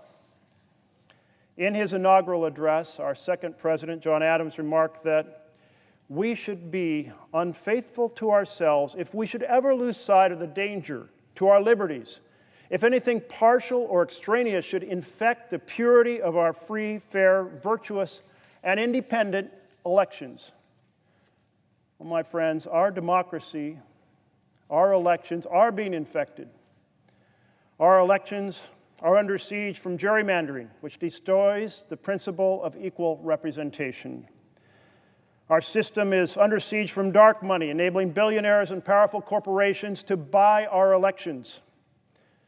It is under siege by state laws being passed week to week right now that target specific communities to prevent them from voting, thereby manipulating the outcome of elections.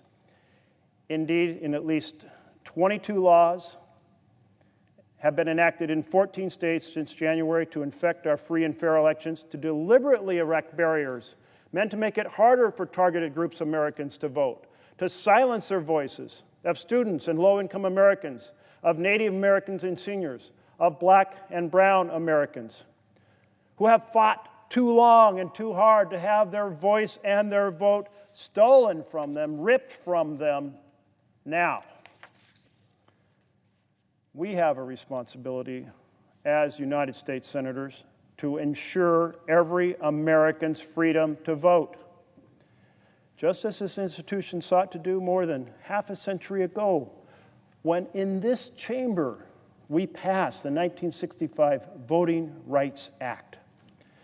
We have a responsibility to ensure that every American's voice is heard and that our elections reflect the will of the people. We can fulfill that responsibility by enacting national standards for voting to ensure that every American can have a say in the key decisions impacting their daily lives, a say expressed through the ballot box.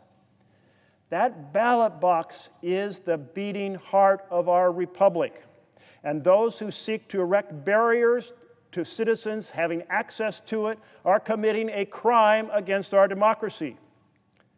We have to stop that criminal action against the rights of Americans. We must create those national standards by taking up this bill, the For the People bill, debating it, and ultimately passing it to defend our Constitution. The For the People Act is comprehensive. It does popular, common sense things to put the American people back in charge of their government and their country. It sets national standards so every American has equal freedom to vote no matter where they live. In this country, if you are an American, you have the right to vote, plain and simple, full stop. It doesn't matter what your zip code is, or your income, or the color of your skin, or your religious beliefs. You have the right to vote. Many of the state laws restricting voting are designed to eliminate early voting in person or by mail, and we know exactly why. It is because the leaders in these states know how easy it is to manipulate the vote on Election Day. In these targeted communities, the state's leaders want to be able to decrease the number of polling places, reduce the hours, change the locations, put polling places in locations with limited parking, put out false information about the date of the election, and purge targeted voters from the roll of registered voters, knowing that when they show up on Election Day, it's too late to correct the error and be able to exercise their right to vote. The antidote to these horrendous, racist attacks on the freedom and right of every American to vote is early voting in person and by mail. And this act guarantees 15 days of early voting. It sets forth the opportunity to acquire an absentee ballot, to return the ballot by mail or through dedicated drop boxes.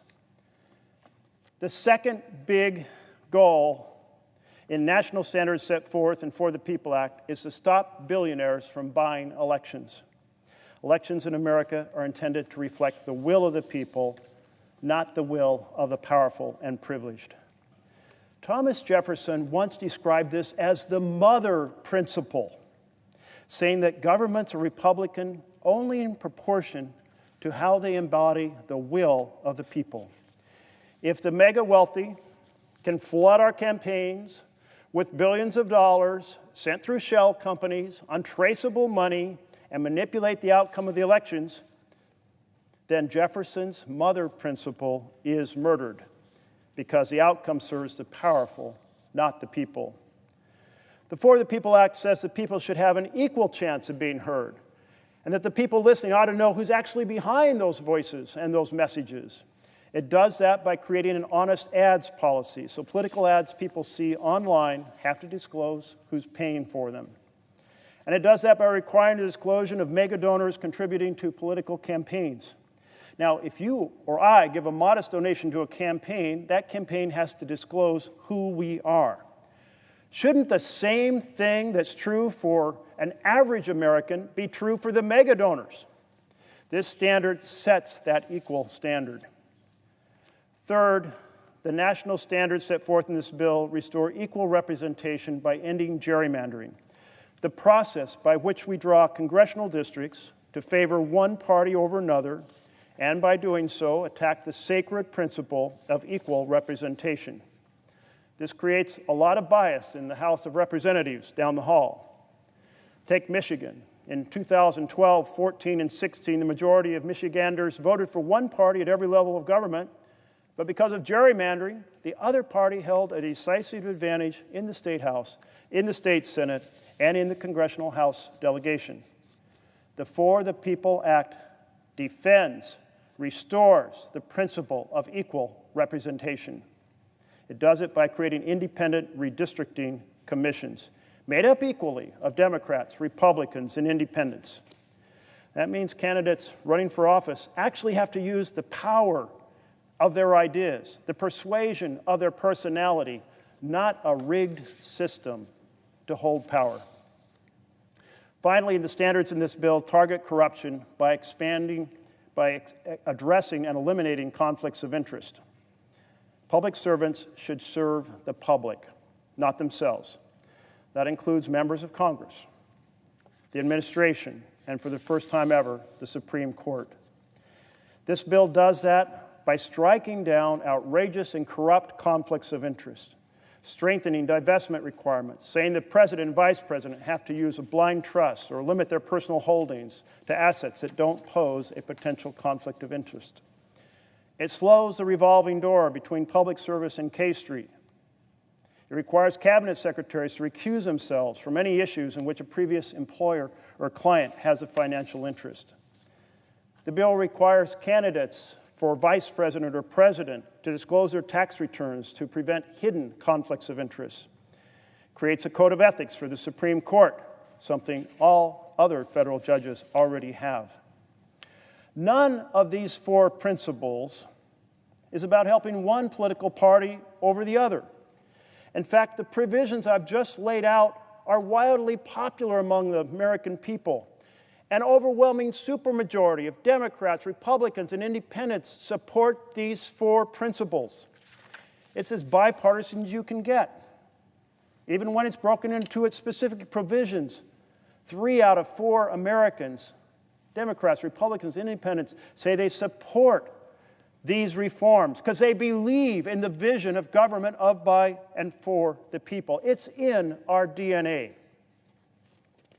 Americans believe that dark money should not be able to flood our elections. They believe billionaires and corporations should not be able to buy elections. They believe our nation is ill-served by corrupt conflicts of interest.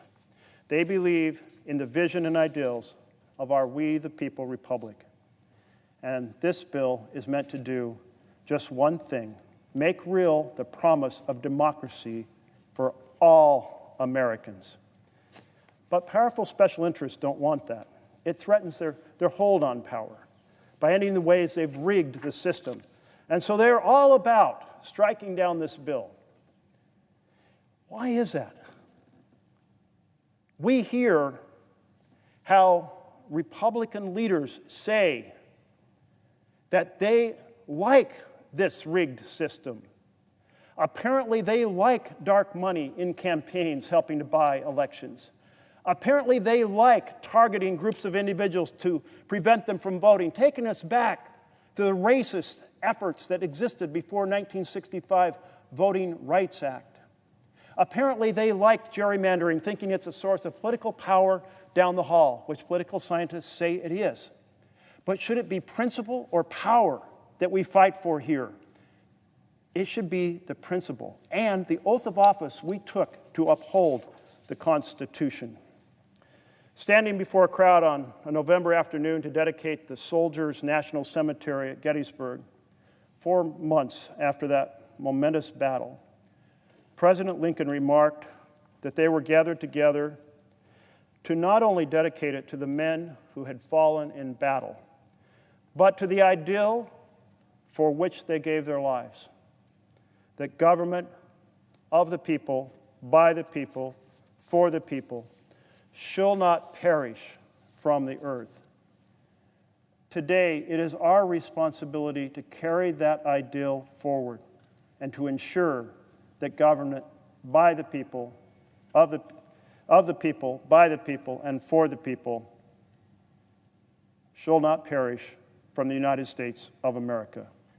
We in this chamber must pass the For the People Act. Thank you.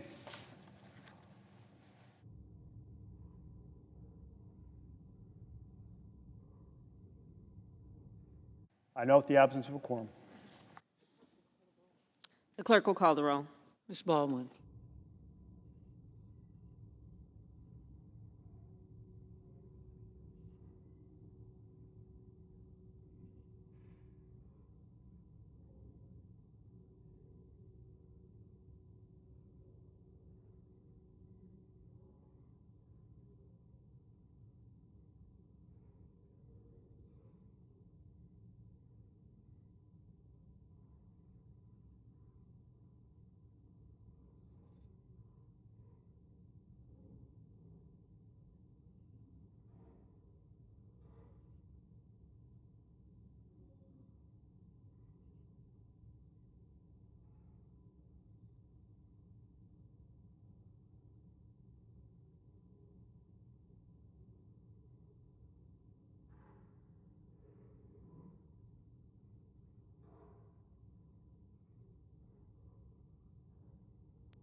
Madam President. Without objection. Madam President, are we in a quorum call? We are. I ask that the quorum call be vitiated. Without objection. Madam President, I come to the floor to speak in support of proceeding to debate legislation that is critical to our democracy. Legislation that is based on two simple ideas: that Americans must be able to freely choose their elected officials, and that government must be accountable to the people, not to those with the most money. These are not Democratic or Republican ideas. They are core American ideas. But for too long, these rights have been under attack, which is why we need the critical democracy reforms in the For the People Act. I'm honored to be leading this legislation with Senators Merkley and Schumer, and to have worked with my colleagues as chair of the Rules Committee, worked with my colleagues in the House and civil rights and democracy reform groups, and you, Madam President, to bring this bill forward today. The freedom to vote is fundamental to all of our freedoms. It is how Americans control their government and hold elected officials accountable. It is the bedrock of our government. It is the founding principle of our country and has stood the test of wars, of economic strife, and yes, a global pandemic. But protecting this right has not always been easy.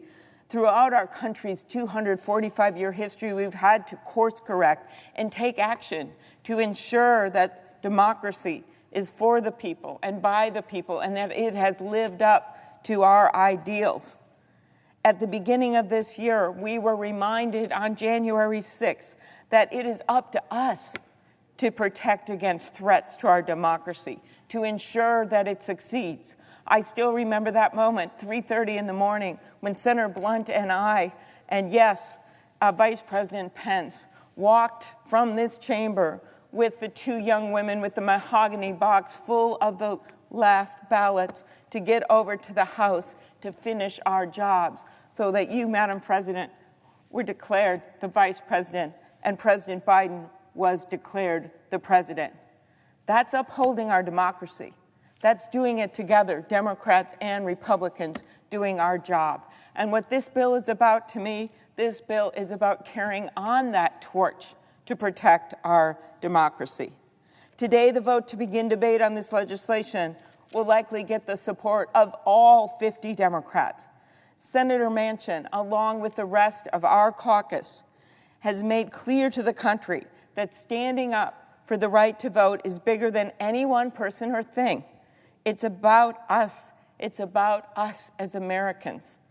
I deeply appreciate the work he has put into the proposal he's putting forward today, and I look forward to continuing our discussions with him. He is doing this in good faith. There are many good things in that proposal, and today we are here together to reaffirm we will not give up this fight. It is just beginning. The 2020 election showed that you can make it safer to vote while giving voters the options that work for them. If it's vote by mail, I see my colleague Senator Smith here. Minnesota is so proud of our same-day registration. That's worked for us. It's made us #1 in voter turnout in the country time and time and time again. Many states during the pandemic took steps exactly like that, extending options for voters like safe vote by mail. And now 34 states have no excuse, vote by mail. 34 states. The result? More than nearly 160 million Americans voted, more than ever before, and in the middle of a pandemic. I still remember those voters in the primary in Wisconsin standing in makeshift garbage bags with makeshift masks over their face in the middle of a rainstorm, in the middle of a pandemic, standing in line to vote. And in an election that the Trump Department of Homeland Security declared the most secure in our history, the American people elected, yes, President Joe Biden and Vice President Kamala Harris. But in the wake of that historic election, there has been a pervasive, coordinated, and overwhelming effort to undermine the freedom to vote in future elections, with over 400 bills introduced in legislators across the country. 22 laws to restrict voting have been enacted in 14 states, and 31 more bills to roll back the right to vote have passed at least one chamber of a state legislature. As Reverend Warnock put it in this chamber in his maiden speech as senator, some people don't want some people to vote. That is what's going on here. The new law in Georgia makes it harder to request mail-in ballots, drastically limits ballot drop boxes, and makes it a crime to hand water and food to voters waiting in line to cast their ballots, when in previous elections, Georgians have stood in line for up to 10 hours to vote. One of the new Montana laws ended same-day registration on Election Day after it had been in practice in the state for 15 years, with Senator Tester joining me in trying to bring this practice across when we introduced that bill across this nation. In the weeks ahead, similar bills are expected to pass in even more states, including Texas, where the governor has promised to call the legislature into special session to pass a bill to restrict voting that was blocked at the end of regular session, thanks to the heroic efforts of Democrats in the Texas state legislature that blessed us with their presence just last week. These are not empty threats.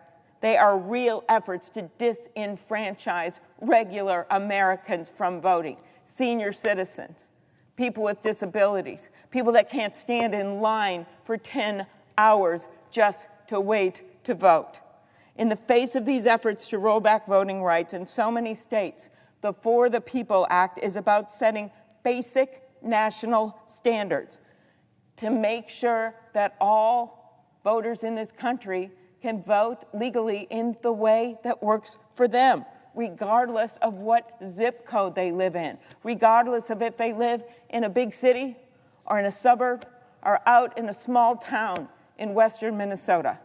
It is about reducing the power of big money in our elections by ending secret spending by billionaires and special interests. And it is about making anti-corruption reforms to ensure politicians work for the people, not for themselves. Republicans have said that this bill is designed to provide a political advantage. But as former Republican commissioner of the Federal Election Commissioner, that chair under George Bush, Trevor Potter, has said in explaining his support for this bill, and he appeared as a witness in my hearing for this bill, he said, this bill does not give power to any particular party over another. It gives power back to the voters. And giving power back to the voters is exactly what we need. There is an amplified attack on the right to vote this year, but we've seen serious efforts to restrict voting rights since the Supreme Court gutted the Voting Rights Act 8 years ago. The Voting Rights Act of 1965 that marked the cornerstone achievement for the civil rights movement and became the law because of the tireless work of people like John Lewis, who put their lives on the line to secure voting rights. 56 years later, we are still fighting that battle. At the same time, we haven't had meaningful campaign finance or ethics reform. Our democracy desperately needs the proposals in this bill. And guess what? The American people agree. Yeah, this bill is bipartisan, except right here in this place. It's bipartisan because one poll released recently found that 78% of Americans, including 63% of Republicans, support making early in-person voting available for at least 2 weeks before Election Day. That's a proposal in our original For the People. It is in the manager's amendment that we're voting on cloture on, and it is in Senator Manchin's proposal. Another poll found that 83% of likely voters support public disclosure of contributions to groups involved in elections. Also, the Disclose Act in all three proposals. And yet some of my Republican colleagues want to limit disclosures. By the way, disclosures were championed by Justice Scalia. And yet, what happened in our committee hearing on this, our markup? Republicans filed amendment after amendment to gut those provisions of the bill. So while they may claim, my friends on the other side of the aisle, that this isn't popular, it is just not true. They claim it's not bipartisan. It is just not true. The bill contains 9 bipartisan bills, including the Honest Ads Act, which I first introduced with Senator John McCain and Senator Warner. And now Senator Lindsey Graham took up that cause. That provision would finally hold the social media companies accountable to make sure that there are disclaimer and disclosures on political ads.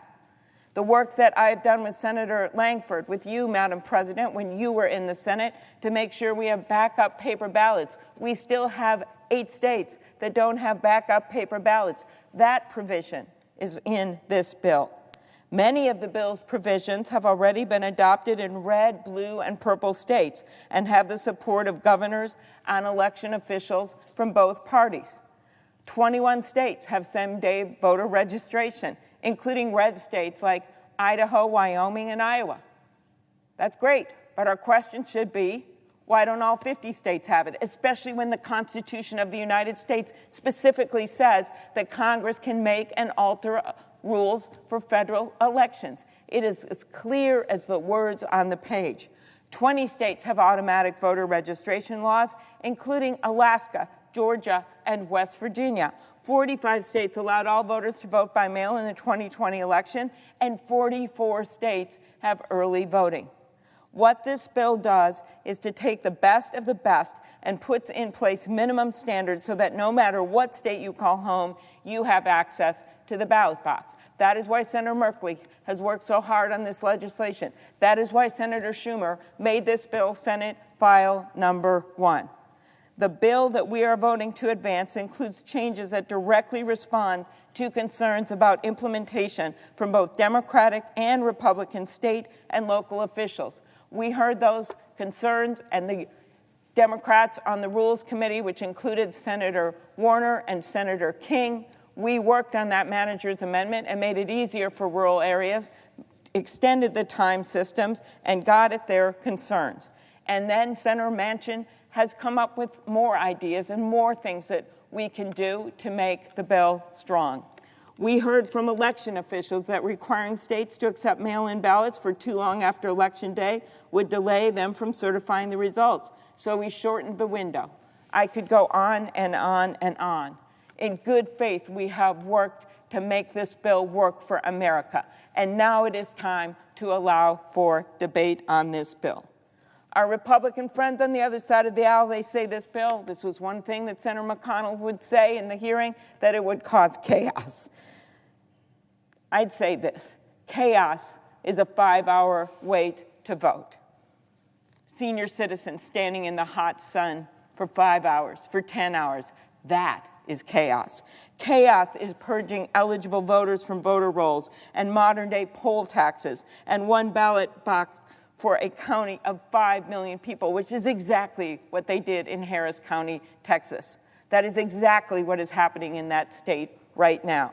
Chaos is voters in Wisconsin waiting in line to vote for hours in the rain in their homemade masks and plastic garbage bags.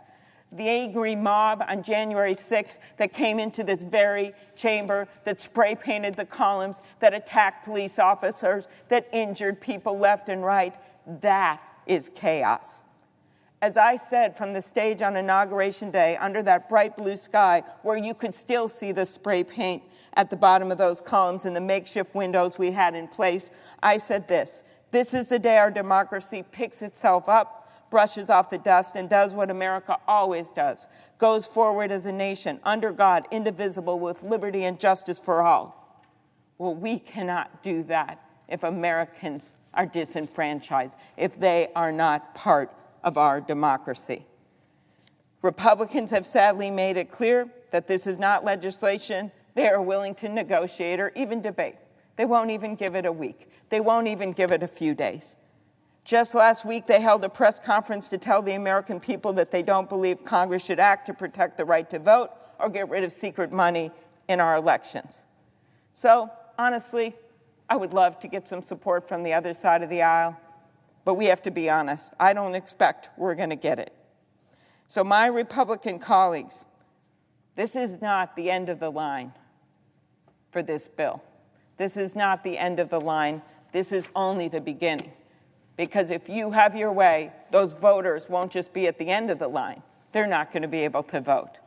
In the Rules Committee, we will be holding a series of hearings, not just one hearing, a series of hearings, and we are taking it on the road for the first time in a long time. We are going to Georgia and holding a field hearing there so we can hear firsthand from people in the state on what is happening and why we must carry out the constitutional duty in this chamber to act. And I urge my Republican colleagues to recognize the work being done in states to restrict the freedom of Americans to exercise their sacred right to vote. Our nation was founded on the ideals of democracy, and we've seen for ourselves in this building how we can never take it for granted. We can't let state legislators get to pick and choose who votes and what votes get counted. That's not how a democracy works.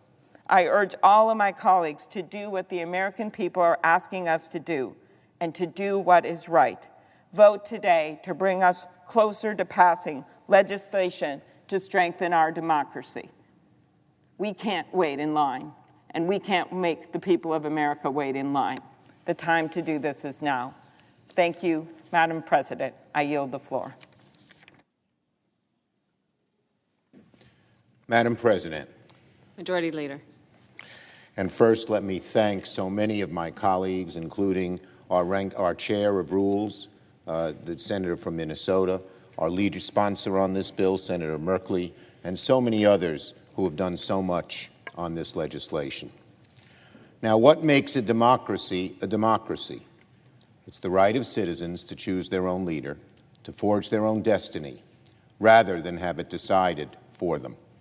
The right to vote. The right that generations of Americans have marched and protested to achieve. Women who reached for the ballot and marchers who were bloodied on a bridge in Selma. The right that generations of American soldiers fought and died to defend, buried now in patriot graves from Normandy to Gettysburg. And right now it is a fact, that voting rights are under assault in America in a way that we have not seen in many, many decades. Republican state legislators are limiting polling hours, locations, and ballot drop boxes, raising new ID barriers for students, making it a crime to give food and water to voters in line, and in states like Texas, trying to move Sunday voting hours so it's harder for black churchgoers to go to the polls after services. It's the most sweeping voter suppression effort in at least 80 years, targeting all the ways that historically disenfranchised voters, black and brown Americans, students, the working poor, access the ballot. We can disagree about solutions to this problem, about which policies might be more effective, but we should all agree this is a problem. We should all agree that protecting voting rights is worthy of debate. And that's what this next vote is about. Should the United States Senate even debate how to protect the voting rights of our citizens? The story of American democracy is full of contradictions and halting progress. At the time of our Constitution's ratification, you had to be, in most states, a white, male, Protestant landowner to vote. How many in this chamber, how many of us would have been able to participate in those first elections? The truth is, many of us, particularly on our side of the aisle, would not have been able to vote. But ever since the early days of the Republic, Americans launched mighty movements, fought a bloody civil war, and yes, passed federal election laws to expand the franchise until there were no more boundaries. Are we going to backslide here in the 21st century? Are we going to let reactionary state legislatures drag us back into the muck of voter suppression? Are we going to let the most dishonest president in history continue to poison our democracy from the inside? Or will we stand up to defend what generations of Americans have organized, marched, fought, and died for, the sacred, sacred right to vote? The thing that makes a democracy a democracy. I plead with my Republican colleagues. Stand up, my Republican colleagues. Stand up to a man who has lied. We all know he has lied. You know he has lied about our elections. Do not let this man lead you around by the nose and do permanent damage to our democracy. At least have the decency and honor to let this chamber debate. I urge my colleagues to vote yes and ask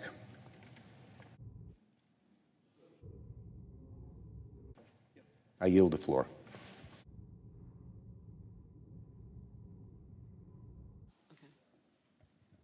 The clerk will report the motion to invoke cloture. Cloture motion. We, the undersigned senators, in accordance with the provisions of Rule 22 of the Standing Rules of the Senate, do hereby move to bring to a close the debate on the motion to proceed to calendar number 77 S 2093, a bill to expand Americans' access to the ballot box, reduce the influence of big money in politics, strengthen ethics rules for public servants, and implement other anti-corruption measures for the purpose of fortifying our democracy, and for other purposes, signed by 17 senators. By unanimous consent, the mandatory quorum call has been waived. The question is it the sense of the Senate that debate on the motion to proceed on S 2093, a bill to expand Americans' access to the ballot box, reduce the influence of big money in politics, strengthen ethics rules for public servants, and implement other anti-corruption measures for the purpose of fortifying our democracy and for other purposes shall be brought to a close. The yeas and nays are mandatory under the rule. The clerk will call the roll. Ms. Baldwin, Mr. Barrasso, Mr. Bennett,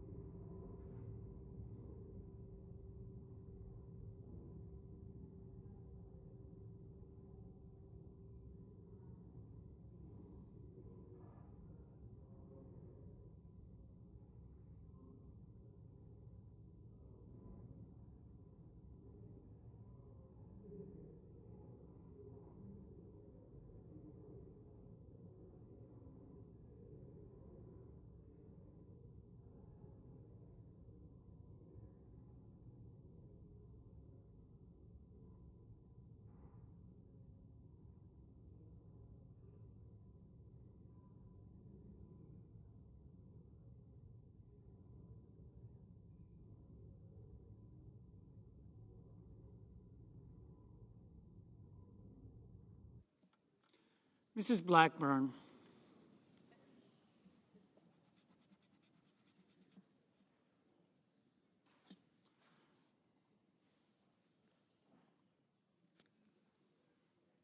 Mr. Blumenthal,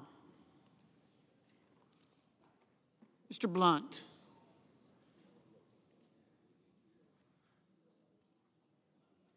Mr. Booker,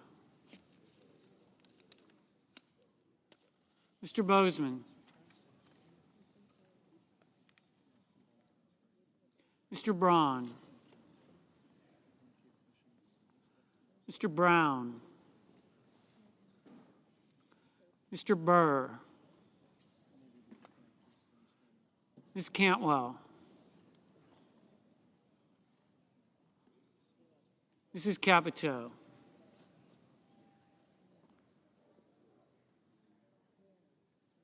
Mr. Cardin, Mr. Carper,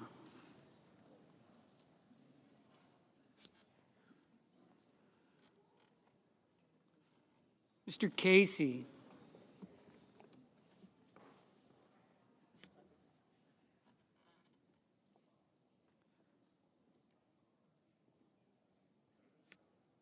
Mr. Cassidy,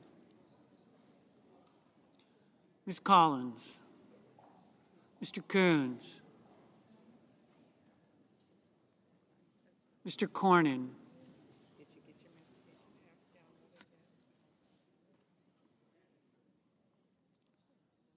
Ms. Cortez Masto, Mr. Cotton,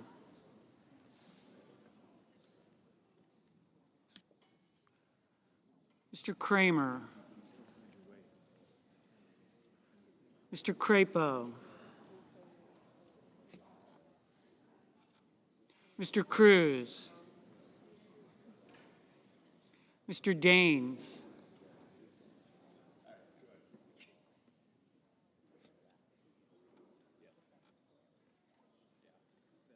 Ms. Duckworth, Mr. Durbin, Ms. Ernst, Mrs. Feinstein, Mrs. Fisher, Mrs. Gillibrand,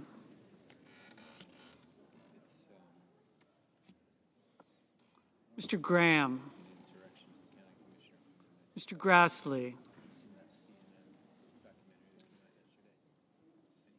Mr. Haggerty,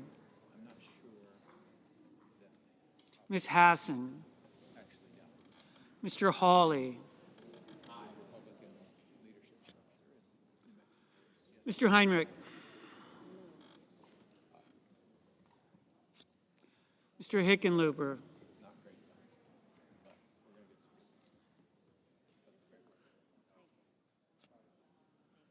Ms. Hirono, Mr. Hoven,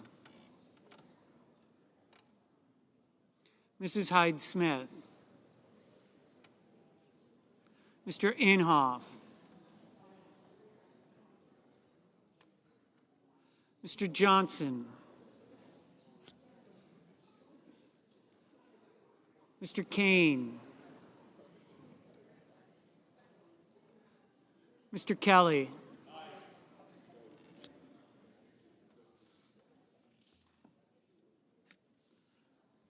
Mr. Kennedy,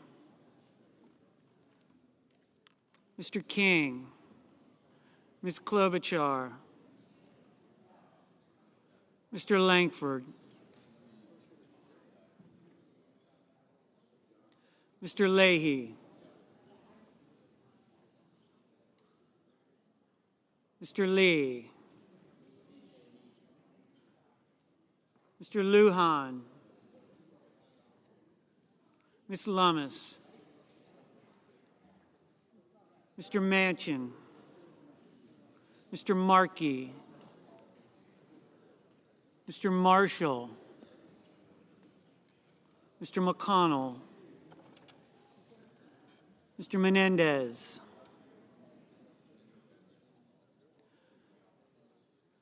Mr. Markley,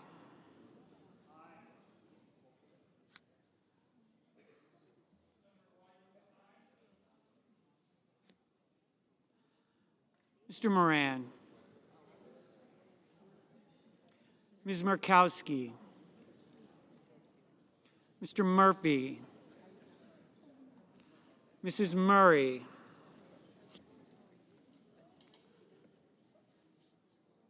Mr. Ossoff, Mr. Padilla, Mr. Paul, Mr. Peters, Mr. Portman, Mr. Reed,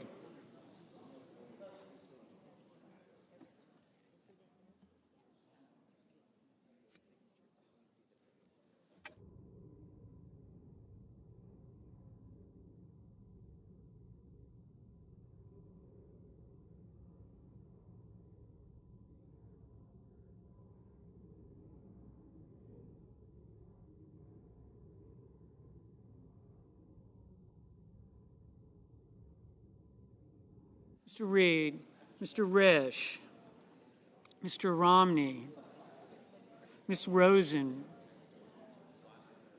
Mr. Rounds, Mr. Rubio, Mr. Sanders, Mr. Sass,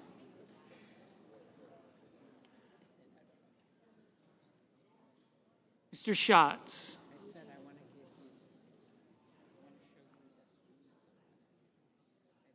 Mr. Schumer, Mr. Scott of Florida, Mr. Scott of South Carolina, Mrs. Shaheen, Mr. Shelby, Ms. Sinema, Ms. Smith,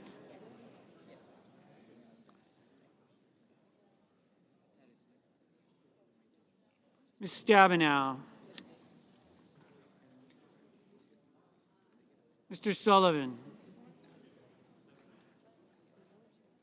Mr. Tester, Mr. Thune, Mr. Tillis, Mr. Toomey, Mr. Tuberville. Mr. Van Hollen. Mr. Warner. Mr. Warnock. Ms. Warren. Mr. Whitehouse. Mr. Wicker. Mr. Wyden. Mr. Young.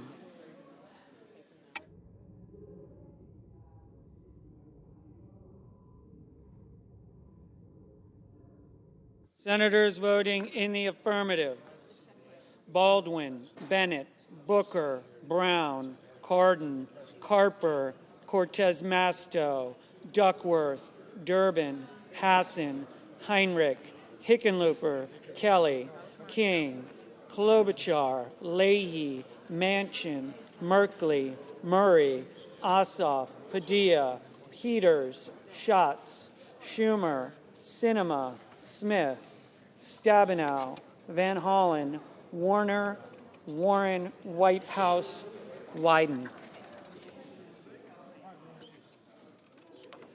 Senators voting in the negative: Barrasso, Blackburn, Blunt, Burr, Cotton, Kramer, Crapo, Daines, Ernst, Fisher, Grassley, Hawley, Hyde-Smith, Kennedy, Marshall, McConnell, Paul, Rounds, Rubio, Sass, Scott of South Carolina, Thune, Tillis, Toomey, Tuberville. Mrs. Shaheen, aye. Mr. Menendez, aye. Mr. Scott of Florida, no. Mr. Johnson, no.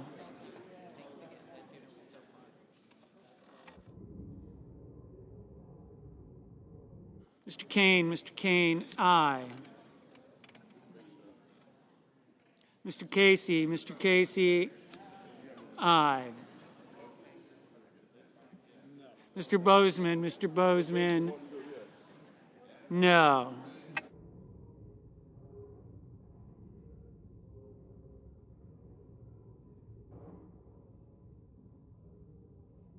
Mr. Cornyn, no.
Ms. Cantwell, aye.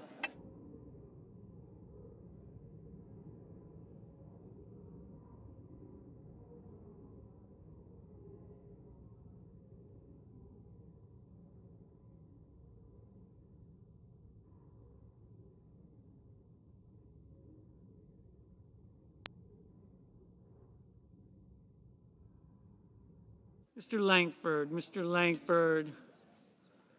no. Mr. Wicker, no. Mr. Warnock, aye. Mr. Shelby, no.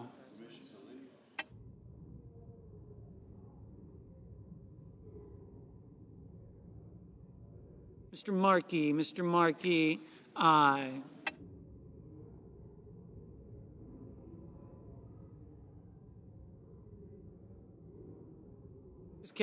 Mrs. Capito, no.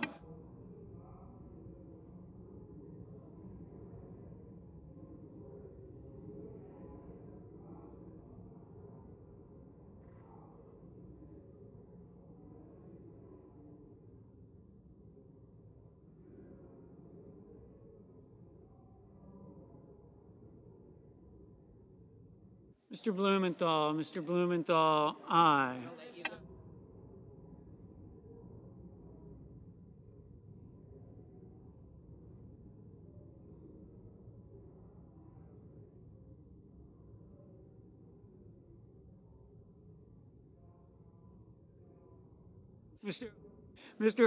Mr. Hoven, no.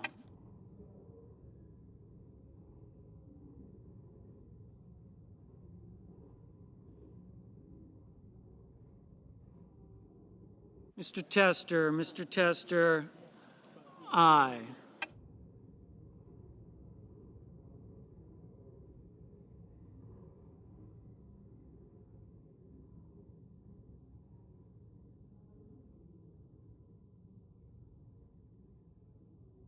Mr. Sanders, aye.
Ms.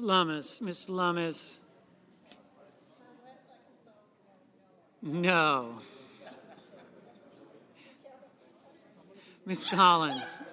Ms. Collins, no.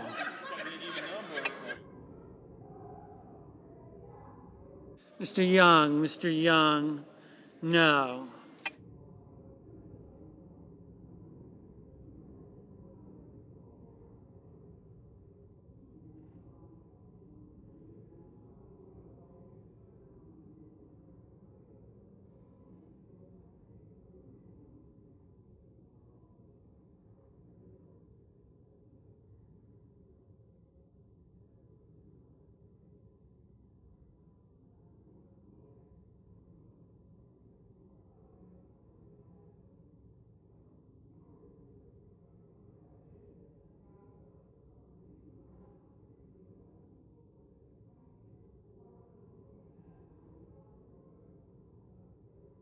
Mr. Romney, no. Mr. Reed, aye. Mr. Portman, no. Mrs. Gillibrand, aye. Mr. Cassidy, no.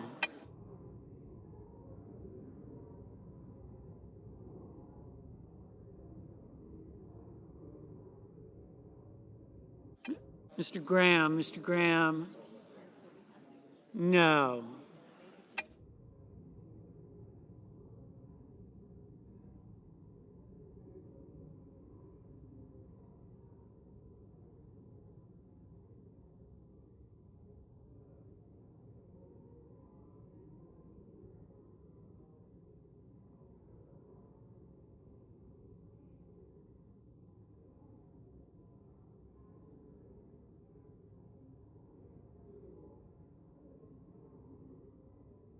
Ms. Rosen, aye.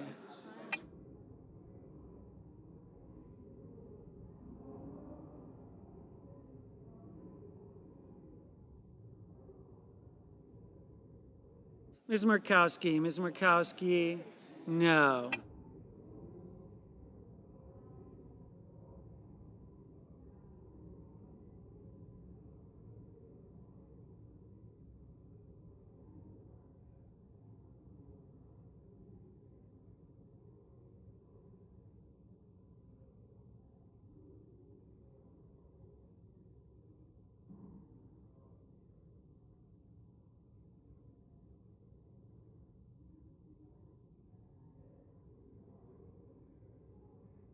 Mr. Lee, no.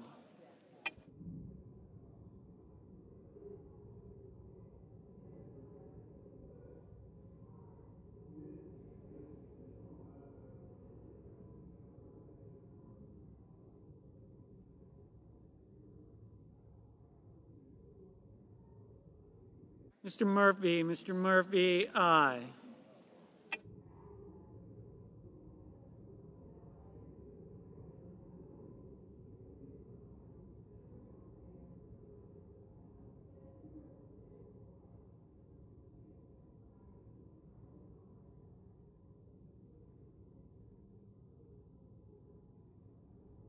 Mr. Braun, no.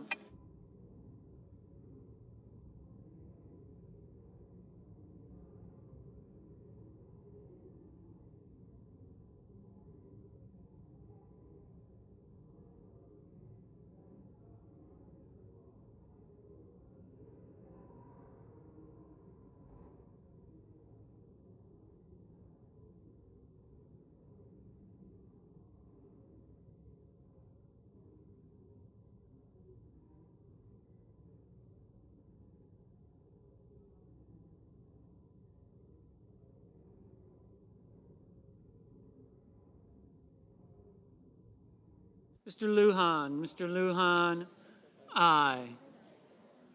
Mr. Haggerty, no. Ms. Hirono, aye.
Mr. Moran, no.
Mr. Coons, aye.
Mr. Risch, no. Mr. Sullivan, no.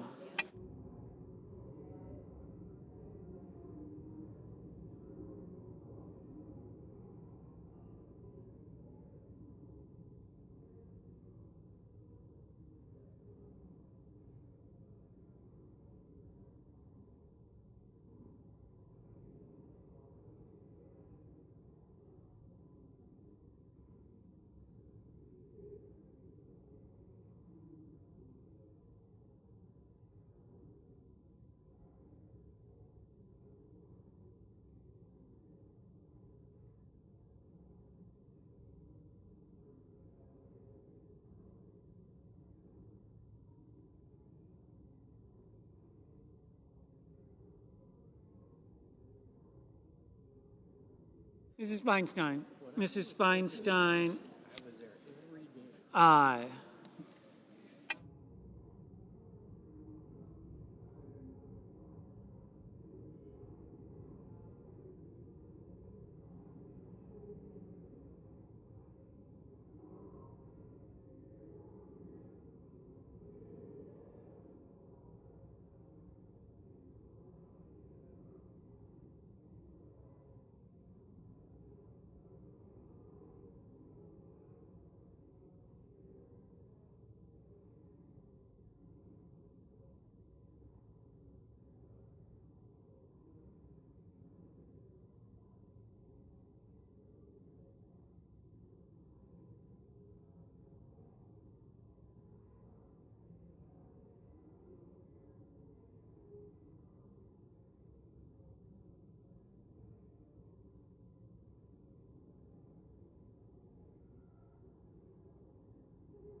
Mr.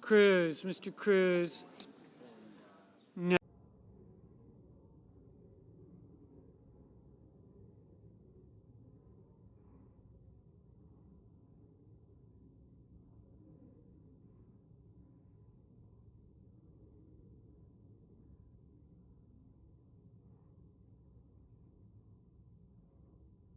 On this vote, the yeas are 50, the nays are 50.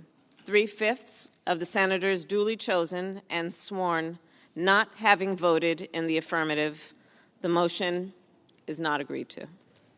Madam President. Mr. Majority Leader. Madam President, I want to be clear about what just happened on the Senate floor.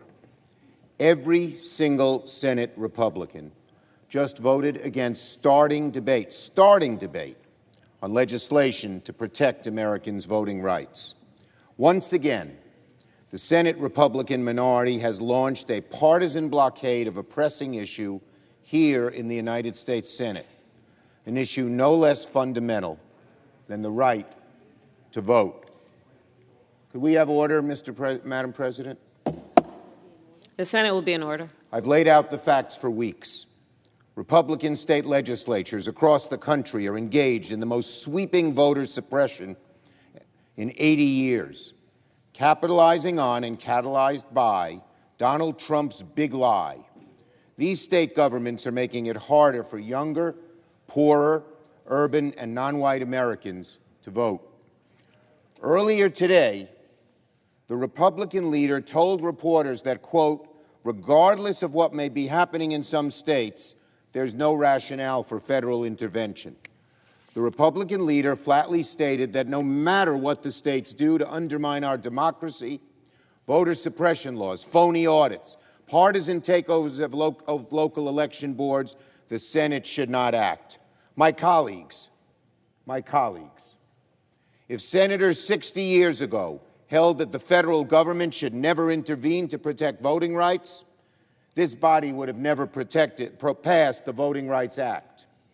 The Republican leader uses the language and the logic of the Southern senators in the 60s who defended states' rights, and it is an indefensible position for any senator, let alone the minority leader, to hold. And yet that was the reason given for why Republicans voted in lockstep today. Regardless of what may be happening in some states, there's no rationale for federal intervention. That is both ridiculous and awful. All we wanted to do here on the floor was to bring up the issue of voting rights and debate how to combat these vicious, oftentimes discriminatory voting restrictions. And today, every single Democratic senator stood together in the fight to protect the right to vote in America. The Democratic Party in the Senate will always stand united to defend our democracy. I spoke with President Biden earlier this afternoon as well. He has been unshakable in his support of S1, and I want to thank the President and the Vice President for their efforts. But regrettably, our efforts were met by the unanimous opposition of the Senate minority. Once again, Senate Republicans have signed their names in the ledger of history alongside Donald Trump, the big lie, and voter suppression, to their enduring disgrace. This vote, I'm ashamed to say, is further evidence that voter suppression has become part of the official platform of the Republican Party. Now, Republican senators may have prevented us from having a debate on voting rights today, but I want to be very clear about one thing. The fight to protect voting rights is not over, by no means. In the fight for voting rights, this vote was the starting gun, not the finish line. Let me say that again.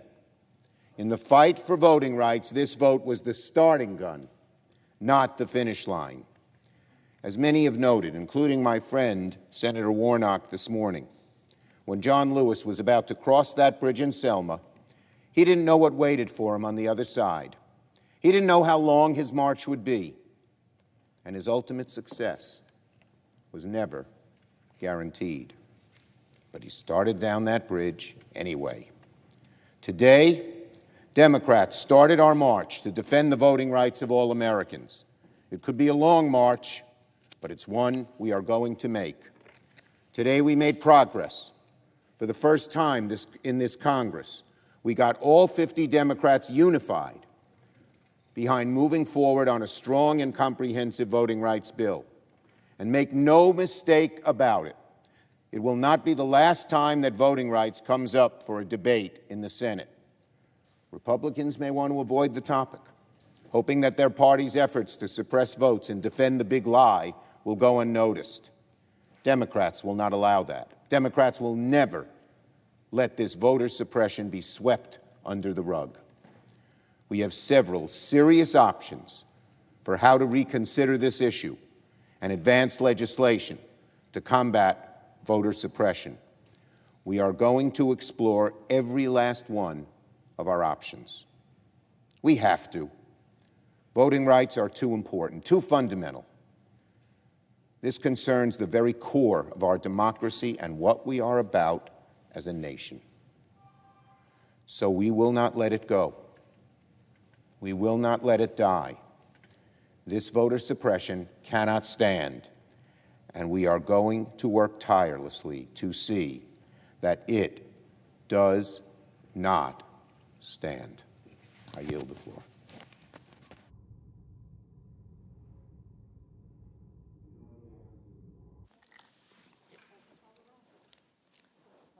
The clerk will call the roll.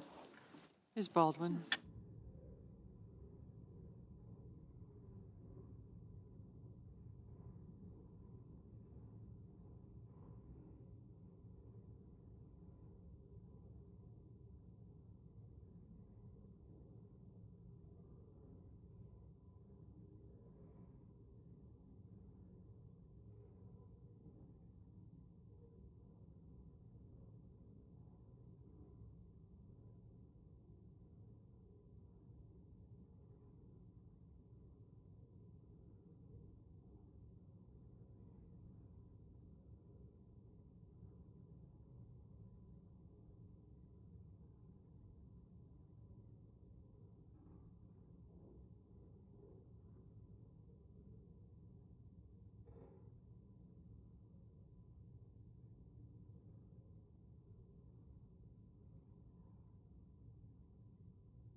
President.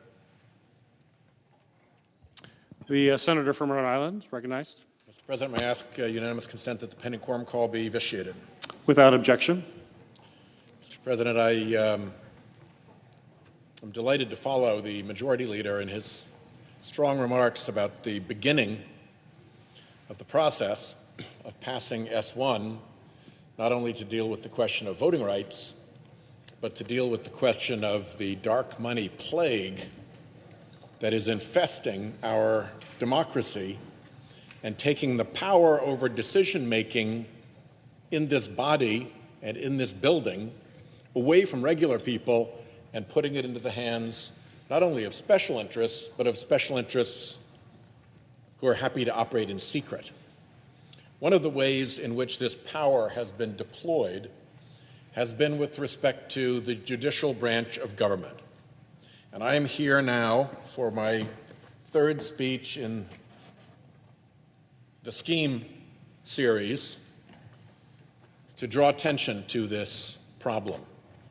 In the first two scheme speeches, I described the corporate power game plan offered by lawyer Lewis Powell to the U.S. Chamber of Commerce, and the subsequent effectuation of that game plan by Justice Lewis Powell, appointed to the U.S. Supreme Court 2 months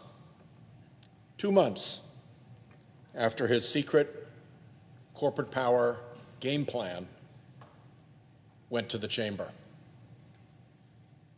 The execution of the Powell plan was one of 3 converging threads that led to the scheme to capture the court.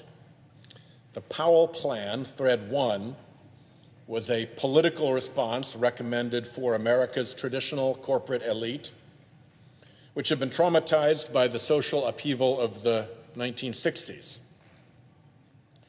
The second thread, thread 2, was a separate strain of American ire that had been simmering on our society's fringe for many decades. The extremists on this simmering fringe were traumatized by things long accepted as mainstream by most Americans. The fringe resentments shifted with the varying tides of news and events, but regularly boiled over against several targets. One was the role of Jewish people in finance, the press, Hollywood, and after FDR, in government.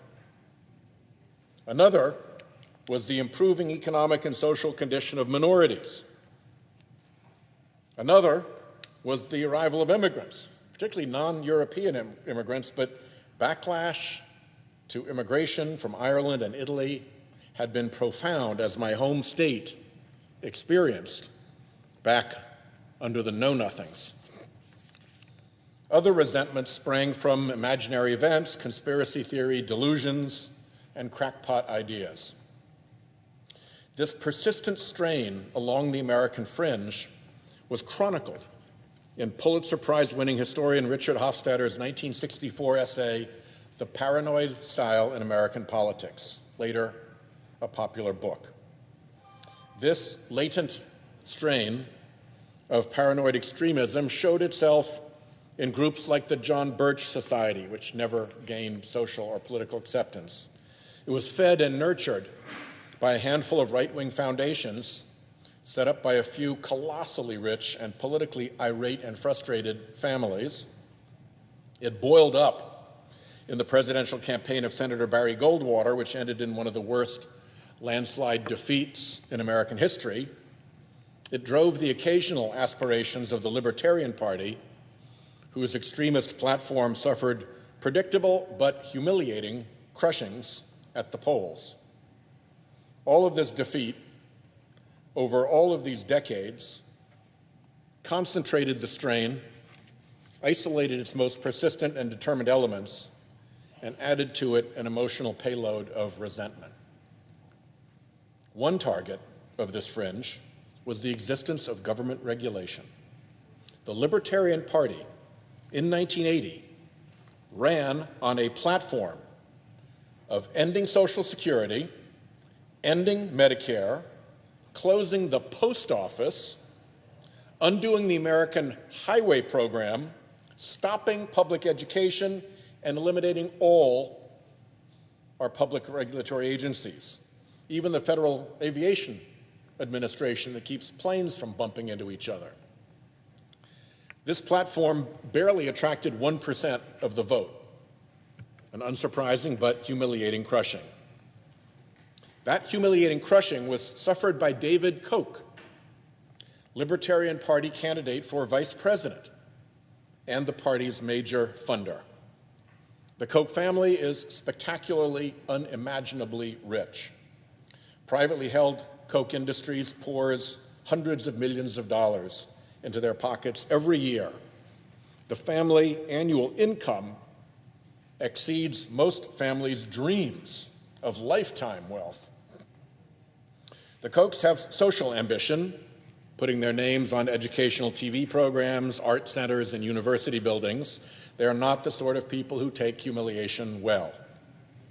They are also not stupid, and the family has long and sometimes dark international experience, including odious efforts in previous decades to build factories for evil regimes. Made confident by the arrogance of wealth, driven by extremist ideology, spurred by the resentment of humiliating political rejection, experienced in the devious ways of the international world, steeped in the corporate skills of long-term planning and patient execution, and with unlimited resources to indulge themselves, the Koch brothers, Charles and David, were uniquely positioned to take this long-standing, latent, extremist fringe and amplify it and direct it by plan, in secret, and over decades if need be. If front groups needed to be set up, so be it. Subsidiaries were a familiar concept. If identities needed to be laundered off money they gave, so be it. Telling lawyers to find or design a way to do that was familiar. If fringe groups needed to be coordinated to work collectively with each other, so be it. Organizing with others through trade associations and lobbying groups was familiar activity. And if money needed to be spent, well, so be it. Money was no object. And getting people to do things for you for money is a familiar practice of the very rich. The nurture and guidance of the Kochs breathed new strength and life and deregulatory purpose into the nativist far-right fringe. Meanwhile, in the regulatory arena, waited the third of the three threads. Major corporate interests, from the railroads first to banks, chemical companies, and polluting industries, had assembled over time a quietly powerful presence to help them in administrative agencies, to assure that regulation was friendly to business, and even more than that, under the right circumstances, with the right people and pressures, could be turned to advantage of the regulated industry. In administrative hearings and rulemakings, regulated industries regularly outgunned public interest groups. Law firms dedicated to this lucrative corporate regulatory practice sprouted. Gleaming stables were kept of well-tended professional witnesses who could reliably spout the corporate line in agency proceedings. Companies played the long game in these regulatory agencies, accreting minor victories, step by step, inch by inch, that together summed up to major gains. Many of these gains were deeply buried in the weeds of arcane policy and technical detail, inscrutable to the general media, and so invisible to the general public. Revolving doors spun between regulatory commissions and industry, so that agency decision makers often reflected the values, priorities, and interests of the regulated industry, not the general public. At the extreme, the regulatory agency became servant to the industry master, a phenomenon well known and well documented as regulatory capture.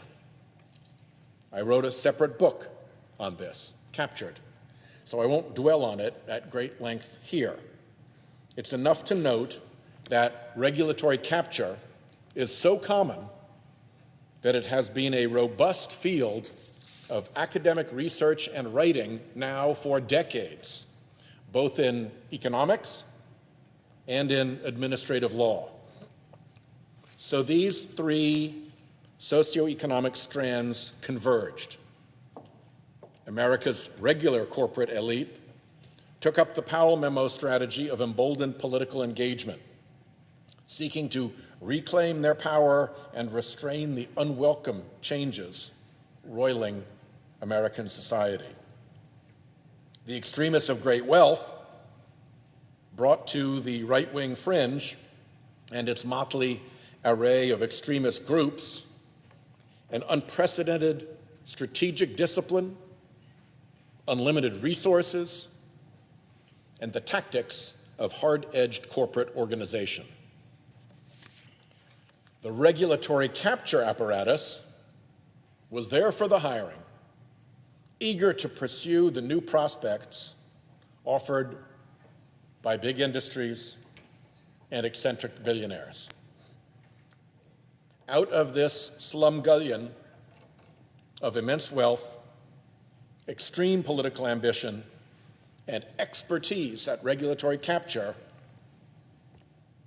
how long would it take for people to start thinking about capturing not just regulatory agencies, but courts? Indeed, the United States Supreme Court. As it turned out, not long. The court had made itself a target of the right wing. Brown versus Board of Education provoked massive resistance across the South out to defend segregated public schools. Roe versus Wade provoked, as it still provokes, the religious right. So did Engel v. Vitale, restricting prayer in schools. Griswold v. Connecticut offended those upset by the 60s sexual revolution. Miranda v. Arizona, Mapp v. Ohio, and Gideon v. Wainwright offended the tough-on-crime crowd. To the far right, the Supreme Court offered a bounty of things to hate. Even without the Powell Memo's corporate plan of, and I quote, exploiting judicial action, quote, with an activist-minded Supreme Court, the court would likely have been an irresistible target. But with that plan and that recommendation, it began to come together. And so the scheme was launched, fed by three political tributaries. One, the corporate plan in Lewis Powell's memo to the chamber. Two, the resurgent Koch-powered far-right fringe. And three, the eager, available mercenaries of regulatory capture. Mr. President, the effort to capture the court has likely been the most effectual deployment of right-wing and corporate resources into our common American political life. And America is now a very different place as a result of it. Much of it, like the proverbial frog in the proverbial pot, we've even gotten used to. And we accept it now as normal when it isn't. To be continued. I yield the floor.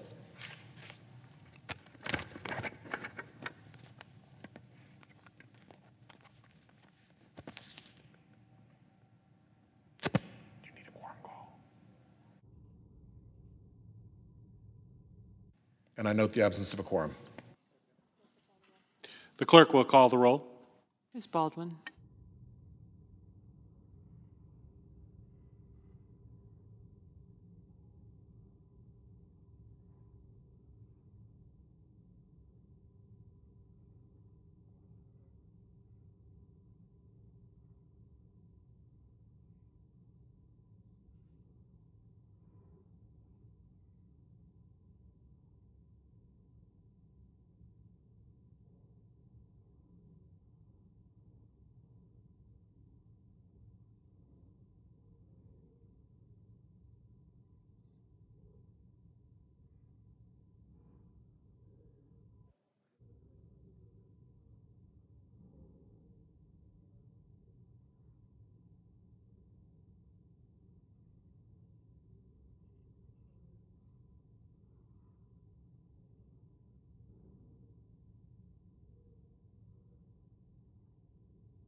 Mr. President.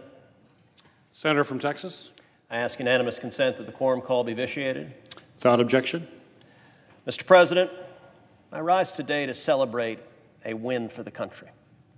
Today, the United States rightly failed to advance the Corrupt Politicians Act, meaning that this bill will not come to the Senate floor for a final vote. This is a huge win for the citizens of the United States. This is a huge win for democracy, and it's a huge win for the integrity of our elections. The Corrupt Politicians Act is the most dangerous legislation we've considered in the Senate in the 9 years I've served in this body. It's an attempt by Senate Democrats at a brazen power grab. It's an attempt by Democrats to federalize elections and to ensure that Democrats won't lose control for the next 100 years. This bill isn't about protecting the right to vote. It's precisely the opposite. It's about taking away the right to vote from the citizens and giving it instead to the corrupt politicians in Washington who want to stay in power. The Corrupt Politicians Act would strike down virtually every common sense voter integrity law adopted by states across the country. 36 states have adopted voter ID laws, a reasonable and common sense step to protect the integrity of elections that over 70% of Americans support and over 60% of African Americans support. In fact, recent polling now shows support for voter ID at over 80%, thanks no doubt to the relentless assault on voter ID mounted by Senate Democrats. The Corrupt Politicians Act would repeal the vast majority of these voter ID laws. Likewise, 31 states prohibit ballot harvesting, the corrupt practice of paying political operatives to collect other people's ballots. So what would the Corrupt Politicians Act do? It would strike down all of those laws in 31 states and would mandate ballot harvesting nationwide. It would mean that paid political operatives from the Democratic National Committee could go to nursing homes and collect votes. Some of those votes, no doubt, from individuals who may be no longer competent to make a decision. And the reason 31 states have acted to ban ballot harvesting is it invites voter fraud. An unscrupulous operative can fill out the ballot for a senior citizen who no longer has the capacity to make a decision. And if that senior citizen has the temerity to vote in a way the operative doesn't like, there's nothing to prevent the operative from throwing that ballot in the mail and simply not sending it in, only sending in the ballots that happen to comply with their own political preference. If you care even one whit about election integrity, striking down every prohibition on ballot harvesting is precisely the wrong step to take. The Corrupt Politician Act would also automatically register to vote anyone who comes in contact with the government. So if you get a welfare check, if you get an unemployment check, if you have a driver's license, if you go to a state college or state university, you're automatically registered to vote. Well, what's the problem with that? The problem with that, as the authors of the bill know, is that would register millions of illegal aliens to vote. Millions of illegal aliens come into contact with the government, and automatic registration is designed to register millions of illegal aliens. How do we know this? We know this, among other things, because the bill explicitly immunizes the state officials who would be registering illegal aliens to vote. It grants a safe harbor and says when you illegally register illegal aliens, you'll have no liability. If you care about the integrity of elections, registering millions of illegal aliens to dilute and steal the votes of legal American citizens is exactly the opposite way to go. Not only that, many states have reasonable restrictions on felons and on criminals voting. What does the Corrupt Politicians Act do? It strikes all of those down and instead mandates that all felons should be allowed to vote. Murderers, rapists, child molesters, all allowed to vote because Democrats have made the cynical calculation that if millions of illegal aliens are allowed to vote and millions of criminals and felons are allowed to vote, that those individuals are likely to vote Democrat. And Democrats want to stay in power. The bill also prevents states from correcting voter rolls and from removing people who passed away. You can't go in when someone's dead and say, you know, dead people shouldn't be voting. No, this bill mandates leave the dead people on the rolls. Another step designed to invite fraud. Moreover, the Corrupt Politicians Act is welfare for politicians. This bill is designed to give hundreds of millions of dollars every year to corrupt incumbent politicians to keep them in power. It matches, for contributions under $200, 6-to-1 federal funds, so that the members of this body would receive collectively over $1 billion in federal funds to stay in power.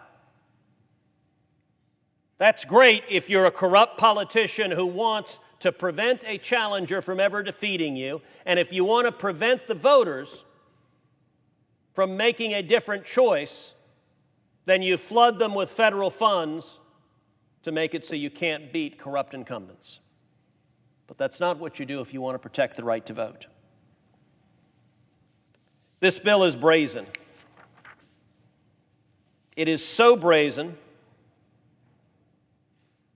that the joke really is admitted in one provision of the bill. The Federal Elections Commission was created in the wake of Watergate, designed to protect integrity in our elections. It was, from the beginning, designed to be bipartisan. 3 Republicans, 3 Democrats. Because Congress recognized that a partisan Federal Elections Commission would be deeply injurious to our democracy. That to have a Federal Election Commission with any integrity, it needed to be bipartisan, which means you needed a bipartisan majority to act in order to ensure that neither party weaponizes the federal election laws. What does the Corrupt Politicians Act do? Turns the Federal Election Commission into a partisan body. Shifts it from 3 Republicans and 3 Democrats to 3 Democrats and 2 Republicans. It turns it into an arm of the Democratic Senate Committee, in effect. Nothing in this bill is as cynical as that provision. We're in a 50-50 Senate. We have close elections in this race. Mr. President, you're a sophisticated political player. I want you to ask for a second. In a close election, in the weeks before the election, if the Senate Majority Leader had the ability to launch investigations from the Federal Election Commission, to bring prosecutions from the Federal Elections Commission, to sue the political opponents of the majority, how much would that invite abuse? I understand right now Democrats are in power of both houses of Congress and the White House. Power can be intoxicating. But I do want to point out it wasn't that long ago. Mr. President, you and I were both in this body 4 years ago when there was a Republican president and a Republican House and a Republican Senate. You didn't see the Republican majority try anything as brazen as the Corrupt Politicians Act. You didn't see a Republican majority trying to rig the game, trying to change the rules so that Republicans could never be defeated in the next election. You didn't see the Republican majority trying to turn the Federal Election Commission into a partisan weapon. I ask you, Mr. President, what level of comfort would you have as an elected Democrat if Mitch McConnell had control of the Federal Election Commission? If it were a Republican partisan agency? I think you would be entirely justified in being concerned that it would be used as a political weapon to hurt you. Your last election was a relatively close election. Imagine 2 weeks before the election if a Republican Federal Election Commission announced sweeping investigation into massive campaign finance violations by the incumbent senator who happened to be of the party that was out of power. You would rightly feel that was grotesquely unfair. And yet that's what every Senate Democrat just voted to create. You know, the most pernicious aspect of this bill has been the racial demagoguery that it has invited. We've heard the Senate Majority Leader invoke in booming terms specters from our sorry history of racial discrimination in the past. The Senate Majority Leader has used the phrase Jim Crow 2.0 repeatedly, as has the President of the United States, as has the Vice President of the United States, deliberately inflaming racial tensions, suggesting that laws, common sense voter integrity laws in states like Georgia and Texas, things like requiring voter ID or requiring signature verification on absentee ballots, are somehow a modern manifestation of Jim Crow. That is a grotesque lie. And Mr. President, the Majority Leader knows that. The President of the United States knows that. The Vice President of the United States, they know they're lying. But ironically, they've inadvertently said something that is accurate about this piece of legislation. Jim Crow legislation was grotesque and ugly. It was legislation that was drafted without exception by Democratic politicians. Jim Crow was written by Democratic politicians.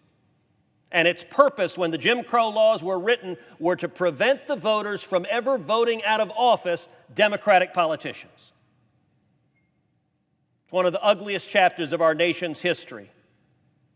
And thankfully, we repudiated Jim Crow. Well, the Majority Leader used the phrase Jim Crow 2.0, and inadvertently he's right, but not about what he's describing. He's right about the Corrupt Politicians Act. The Corrupt Politicians Act follows the exact same pattern that Jim Crow did. It is partisan legislation written by elected Democrats designed to keep elected Democrats in office and to steal the right to vote from the citizenry to decide on somebody else. Democracy is too important for that. And the kind of cynical racial demagoguery that we have seen around this bill, while ignoring the substance of it, and I will point out the media has been eager to ignore the substance of it. The media says, should we protect the right to vote? Yes, we should protect the right to vote. This bill takes away your right to vote. This bill is designed to prevent the voters from choosing to throw the bums out. The most fundamental right of any voter to throw the bums out, whether they're one side or the other side. We, the people, have sovereignty. And this bill, the Corrupt Politicians Act, was designed to take that power from the people and give it to the politicians in Washington. So today was a victory. It was a victory for the American people. It was a victory for democracy. It was a victory for the Constitution. And it was a victory for the rule of law. I yield the floor.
Madam President, The senator from New York. I rise today for the 13th time to call for every senator to have the opportunity to vote on a common-sense, bipartisan bill, the Military Justice Improvement and Increasing Prevention Act. This bill would ensure that members of our military would get the justice and the justice system that their sacrifices deserve. We do not have time to delay. I've begun calling for a floor vote on this bill since May 24th. That's 29 days ago. Since then, it's estimated that 1,624 service members will have been raped or sexually assaulted. More will have been victims of other serious crimes, and many of them will feel that there's no point in even reporting the crime because they have no faith in the current military justice system. That's because right now, if a service member reports a crime, the case and their fate will be put into a commander's hand. This bill argues instead that our service members who are victims of serious crimes or who are accused of serious crimes should have those cases reviewed by an impartial, trained military prosecutor. And it does not say that commanders are removed from their responsibility with regard to the military justice system. It doesn't say that commanders are relieved of the responsibility of ensuring good order and discipline. Under this bill, commanders will still have the full array of tools to implement good order and discipline: counseling, restriction, confinement, protective orders, rank reduction, non-judicial punishment, summary court-martial, and even special court-martial. None of these change under the law. In addition, under today's system, only 3% of commanders have the right to do convening authority for general court-martials. So the truth is that a small number of commanders will be even affected by this legislation. But I can promise you, the view from the service members will be significant, because they will now see that if there are someone who has been assaulted or harassed or had any justice need, that the person reviewing the case would be highly trained and unbiased. And if you're a black or brown service member who's disproportionately punished under the current system, you would know that the decision maker was impartial, unbiased, and highly trained. This change is something that will help for both victims of sexual assault, but also for defendants' rights. For serious crimes, we need both pieces of this puzzle, and this bill provides both. It will still allow commanders to take the administrative steps to send a message to their troops about what is or is not tolerated.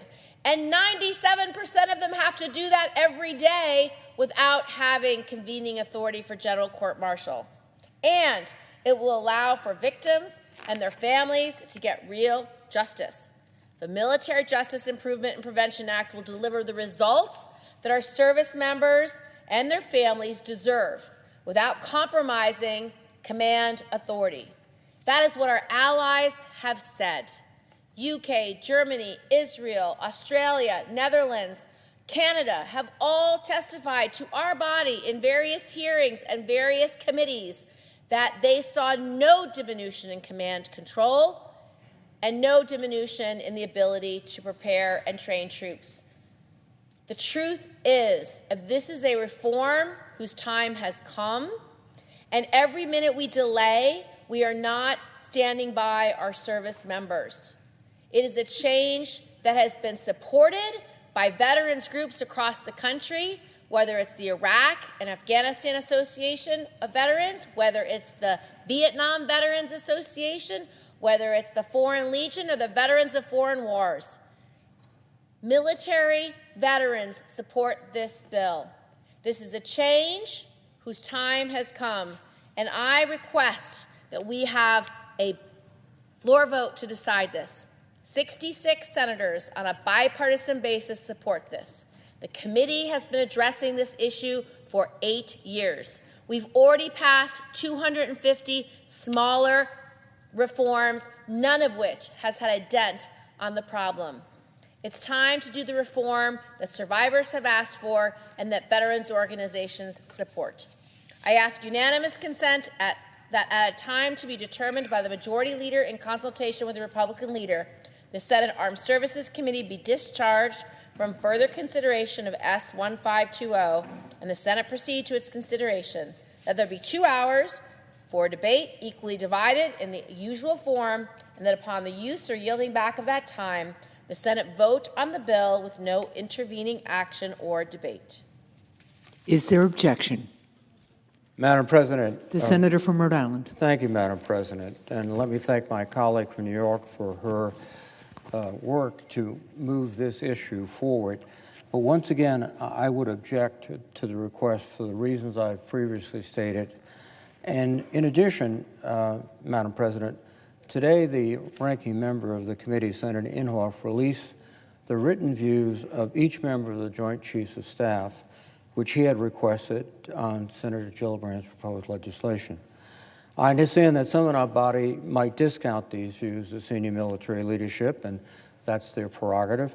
But I do believe it's important that their voices be part of the public discourse. They have dedicated their life to the service of this nation. They have led troops in combat. They have experienced all of the issues that face commanders, face subordinates. They have a unique, I think, position within the system. And in addition, the military will have to implement whatever system Congress devises, and it will require their expertise and skill. As such, I would like to enter these records into the record and ask unanimous consent to do so. Without objection. Thank you, Madam President. Now, I won't quote from these letters at length now, but I would just point out that the chiefs are open-minded about changing the way we prosecute sexual assault and harassment within the ranks. So am I. In fact, I think that is something that I hope becomes clear in our progress legislatively moving forward. But they nevertheless stress the importance of ensuring that any change Congress enacts must be carefully tailored to address the problems we are trying to solve. And the critical problem we are trying to solve is sexual assault, sexual harassment, any kind of crime connected to sexual misconduct. And in addition, that adequate time and resources must be afforded for implementing any of the changes that we propose. The nature and the magnitude of the change we are contemplating here is complex. We have to make sure we do this right.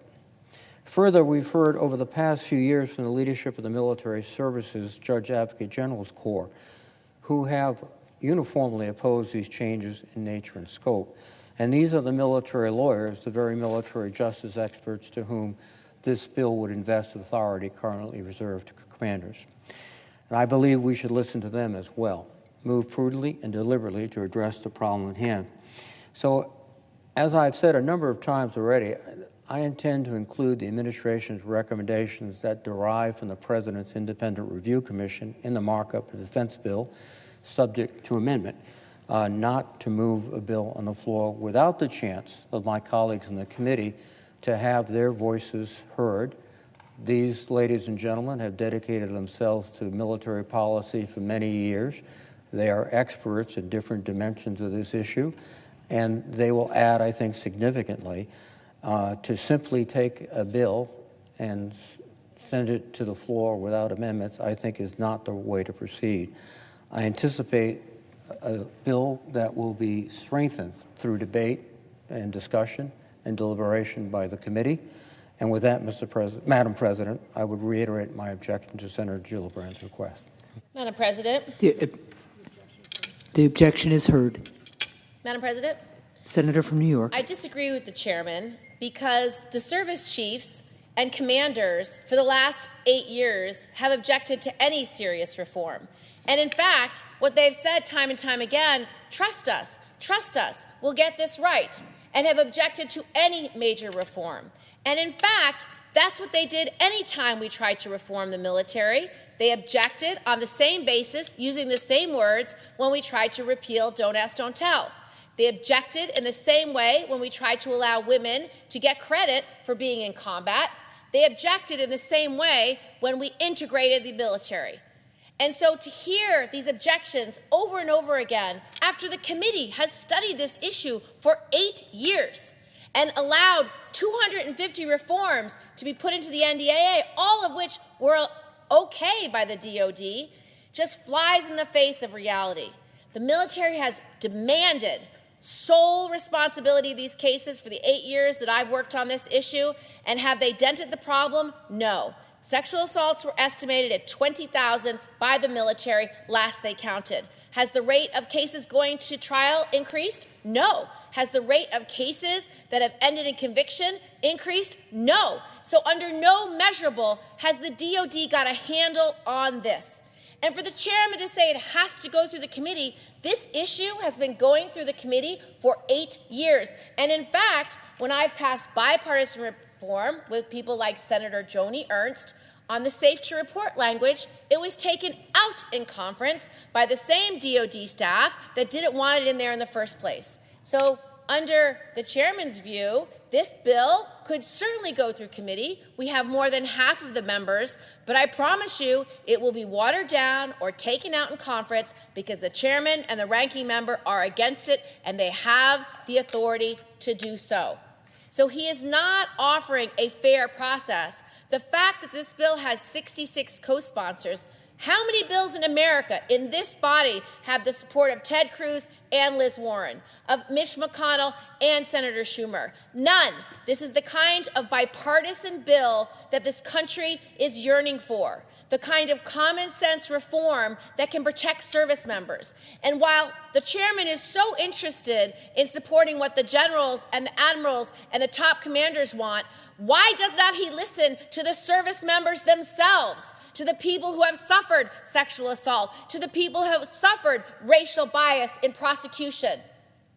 Those are the people that he should be listening to, not the top brass. We've deferred to them the entire 10 years I've been on this committee, and in the entire 10 years, our committee has failed. It is time to bring this bill to the floor. I yield the floor.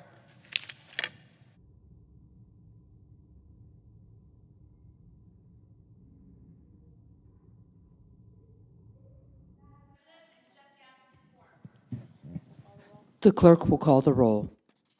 Ms. Baldwin.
Because we know other people named Chip, right? Madam President. Senator from Maryland. Madam President, I ask that the quorum call be suspended. Without objection. Thank you, Madam President. Just a short time ago, on this Senate floor, we witnessed a low point for this body. We witnessed every Republican senator voting against moving forward to consider legislation to strengthen our democracy. We witnessed all 50 Republican senators voting to block consideration of the For the People Act. I don't know why people are afraid of debating this issue, which is so fundamental to our country at this particular point in time. This bill, the For the People Act, has many important provisions. One of them, of course, is to establish minimum national standards to make sure that every eligible American voter can access the ballot box. That should be something we all want. We should want every American eligible to vote to be out there exercising his or her right to vote, to participate in the decision-making in our democracy. And yet, not a single Republican senator voted to proceed with that debate. Even though this bill is more important now than ever before, because we see, as we speak, Republican state legislators in so many places around our country voting to erect barriers to the ballot box. We see this in state after state, a pure partisan power play to rig the rules, to win elections by subtraction. Not to win elections through the hurly-burly debate over issues of our day, not to win elections by talking about the agenda that somebody is advocating and why someone should vote for a particular candidate. That's the way it's supposed to be, but these are legislatures that are putting up barriers to make it harder for people to access the ballot, and specifically designing these barriers to try to limit participation by people of color and by younger voters. We saw that even before the aftermath of this election. We saw it in the aftermath of the Supreme Court decision in Shelby v. Holder. We saw Texas and North Carolina and other states adopting these kind of restrictive voting laws. Don't have to take my word for it. The U.S. courts took a look at the North Carolina law that was passed a number of years ago and said that they targeted African-American voters with, quote, surgical precision to try to keep them from accessing the voting booth. And that's exactly the kind of thing that's going on now in state after state around the country. Trying to win not by the great addition and multiplication of democracy, but by subtraction and by division. And so, why are these states doing this at this moment? They're doing it because of the big lie that was perpetrated in the aftermath of our presidential election. A lie that the former president persists in spewing and repeating to this very moment. The lie that he was somehow cheated or robbed out of an election. The lie that led to the attack on this Capitol on January 6th. It's that lie that is giving rise to these actions in state legislatures.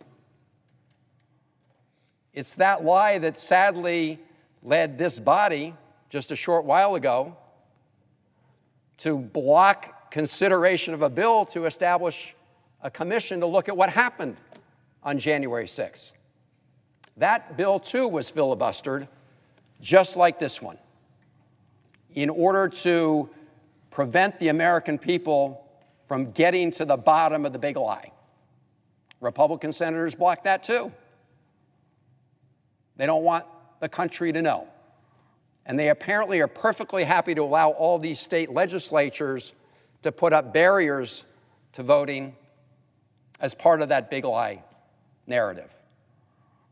And we know it's a big lie for so many reasons. Of course, President Trump and his campaign took their claims to courts throughout the country. Over 60 courts said those are ridiculous claims. President Trump's own Justice Department, his Attorney General, former Attorney General Barr, before he stepped down, said there was no wrongdoing in this election that would change any kind of outcome. The president's point person at the Department of Homeland Security, responsible for monitoring the integrity of elections, has testified before Congress and said very clearly that the 2020 presidential election was the most secure election in American history. Most secure in American history. That's from the person in charge of election integrity in President Trump's own administration. And so why are all these states enacting these barriers to voting after an election that the Trump Homeland Security Department said was the most secure in history? It's because so many people turned out and voted in that secure election, and they didn't like the outcome. So when you don't like the outcome in election, instead of taking your case to the American people and saying that vote for us next time because here's our agenda for the country, here's what we're going to do, instead they decided that they're going to try to win by putting up barriers to try to prevent those large turnouts, especially among people of color, and we saw younger voters come out in 2020. So the decision to block this bill from debate is just a continuation of protecting the big lie. It's a continuation of protecting the big lie that is being fueled around the country by Donald Trump's continuous fraudulent claims, which unfortunately have seized the Republican Party. We saw what happened in the House of Representatives. Liz Cheney, a stalwart conservative, ousted from her leadership position because she didn't pay homage to the former president. That's what's going on here. That's what's going on in the House, and that is what's reflected in this vote today. The refusal to even debate a bill to strengthen our democracy. Come to the floor. Tell us what you don't like. Tell us what you want to do. Ask, do you really believe that what these state legislatures are doing is a good thing for our democracy? I know it's easier not to have to talk about that. Easier to ignore it all. But we're not going to let this issue go away. We're going to be here week after week to make sure that we continue to push this For the People Act. Now, in addition to the provisions to establish minimal protections so every eligible voter can access the voting booth, the For the People Act also has a number of other very important provisions that are overwhelmingly popular with the American people. One of them is the incorporation of what's known as the Disclose Act. The Disclose Act does a very simple thing. It gets rid of secret corporate money being plowed into our elections through these secret super PACs. You know, what happened after the decision in Citizens United were two things. One, corporate money now could flow in unlimited amounts into elections. But the Supreme Court at the time said, you can at least be aware of who's spending all this money if you pass laws to make sure it's transparent. In fact, a lot of the justices who voted to overturn the Citizens United, voted to allow corporate money in politics, who were the majority in Citizens United, also said in that same opinion that they essentially expected Congress to enact laws to ensure transparency. In fact, 8 of the 9 Supreme Court justices in that case took that position. And yet, the Republican leader who in the early 2000s called for more transparency when it came to money being spent in elections is taking the opposite idea. We don't want the public to know who is spending all that money. We want it to be secret. I think most of us would agree, and I know the American public agrees, that they have a right to know who is spending millions and millions of dollars to try to influence their votes. We know that because survey after survey shows that Republicans, Democrats, and independents all agree that they should know who is spending all of this dark money.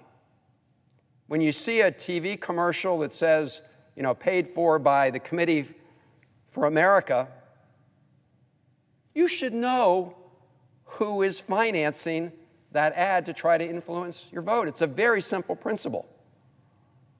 Voters have a right to know. It was a principle agreed to by, conservative jurists like Justice Scalia.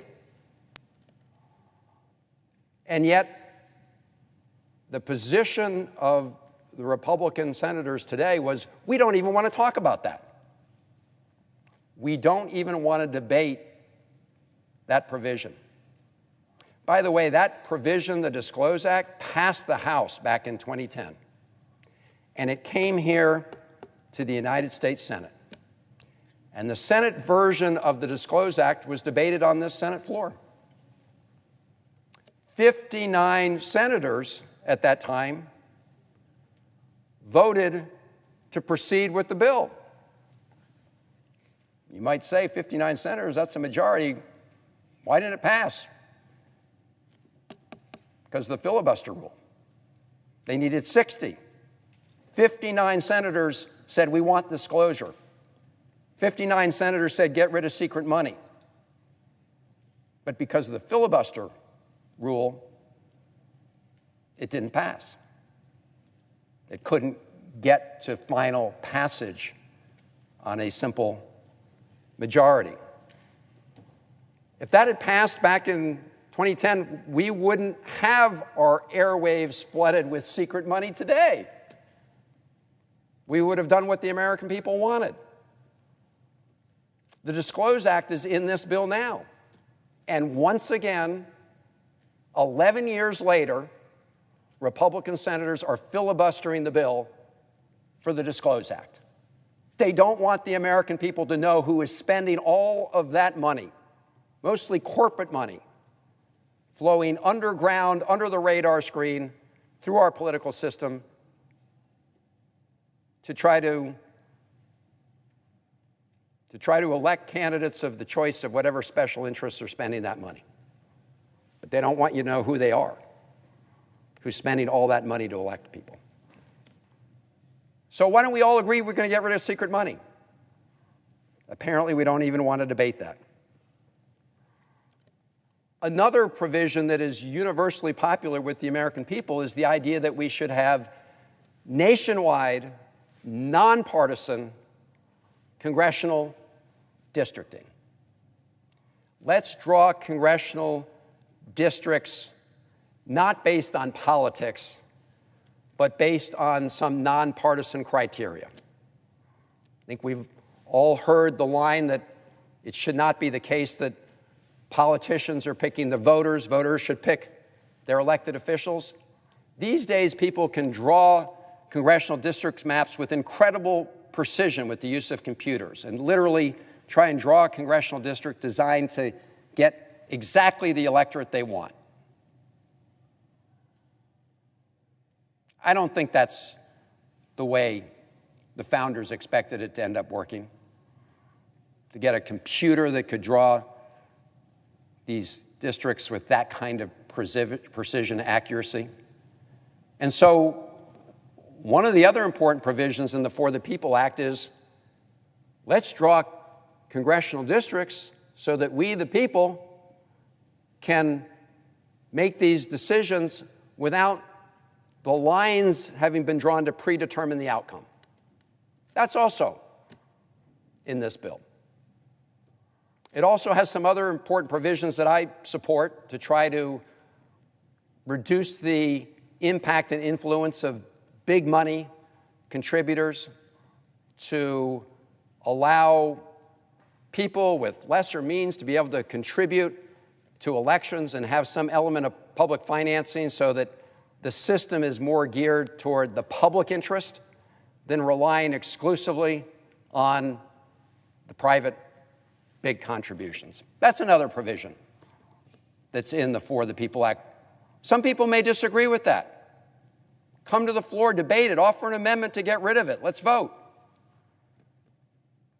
But what we saw today was a refusal to engage in the democratic process of debate and consideration of a bill. They used this provision, the filibuster provision, to block a bill to help protect and strengthen our democracy.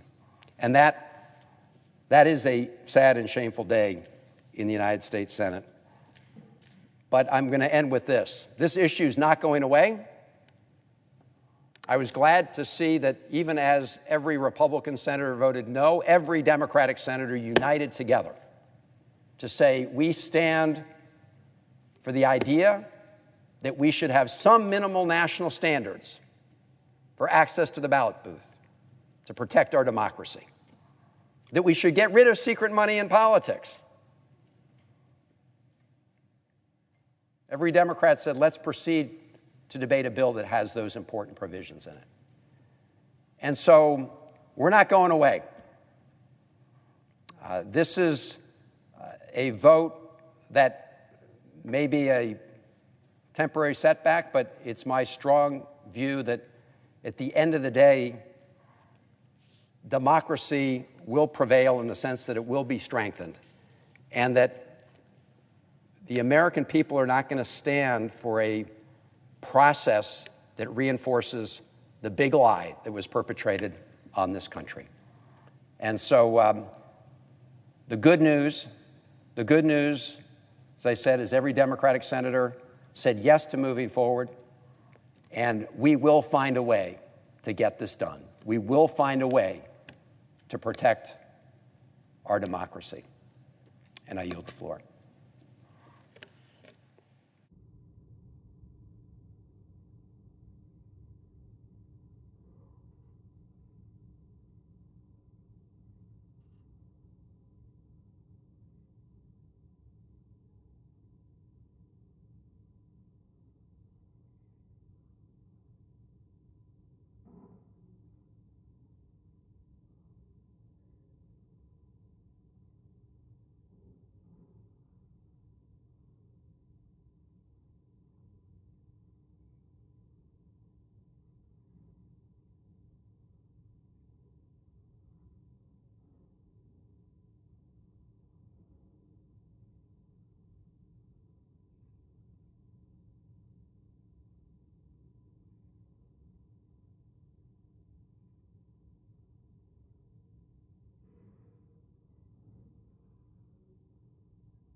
Madam President.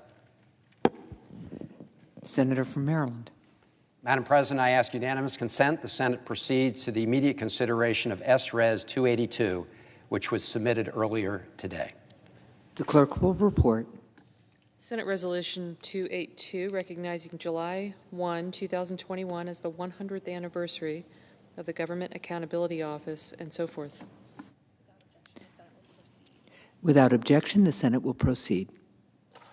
Madam President, I further ask that the resolution be agreed to, the preamble be agreed to, and the motions to reconsider be considered made and laid upon the table with no intervening action or debate. Without objection.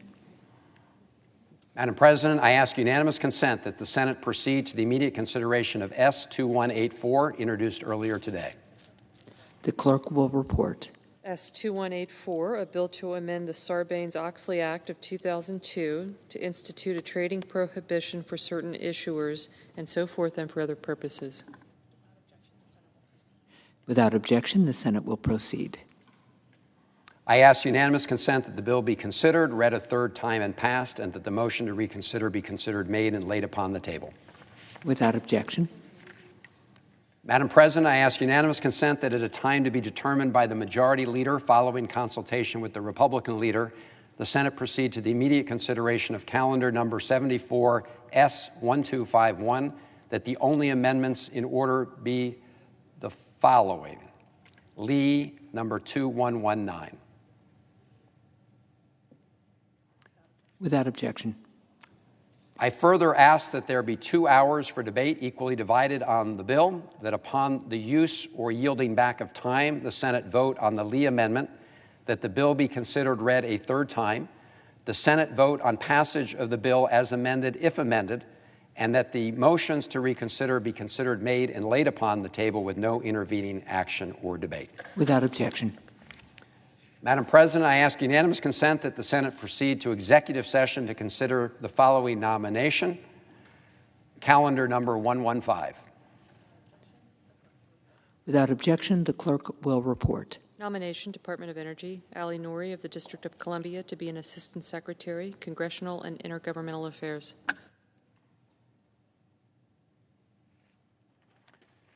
Madam President, I ask consent that the Senate vote on the nomination without intervening action or debate, and if confirmed, the motion be to reconsider be considered made and laid upon the table, all without intervening action or debate.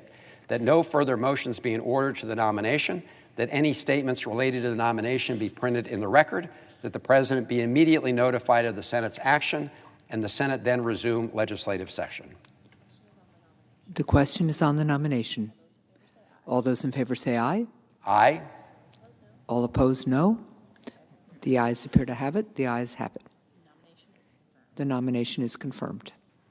Madam President, I ask unanimous consent that when the Senate completes its business today, it adjourn until 2 p.m. Wednesday, June 23rd, that following the prayer and pledge, the morning hour be deemed expired, the journal of proceedings be approved to date, the time for the two leaders be reserved for their use later in the day, and morning business be closed. Further, upon the conclusion of morning business, the Senate proceed to executive session to resume consideration of the Boardman nomination.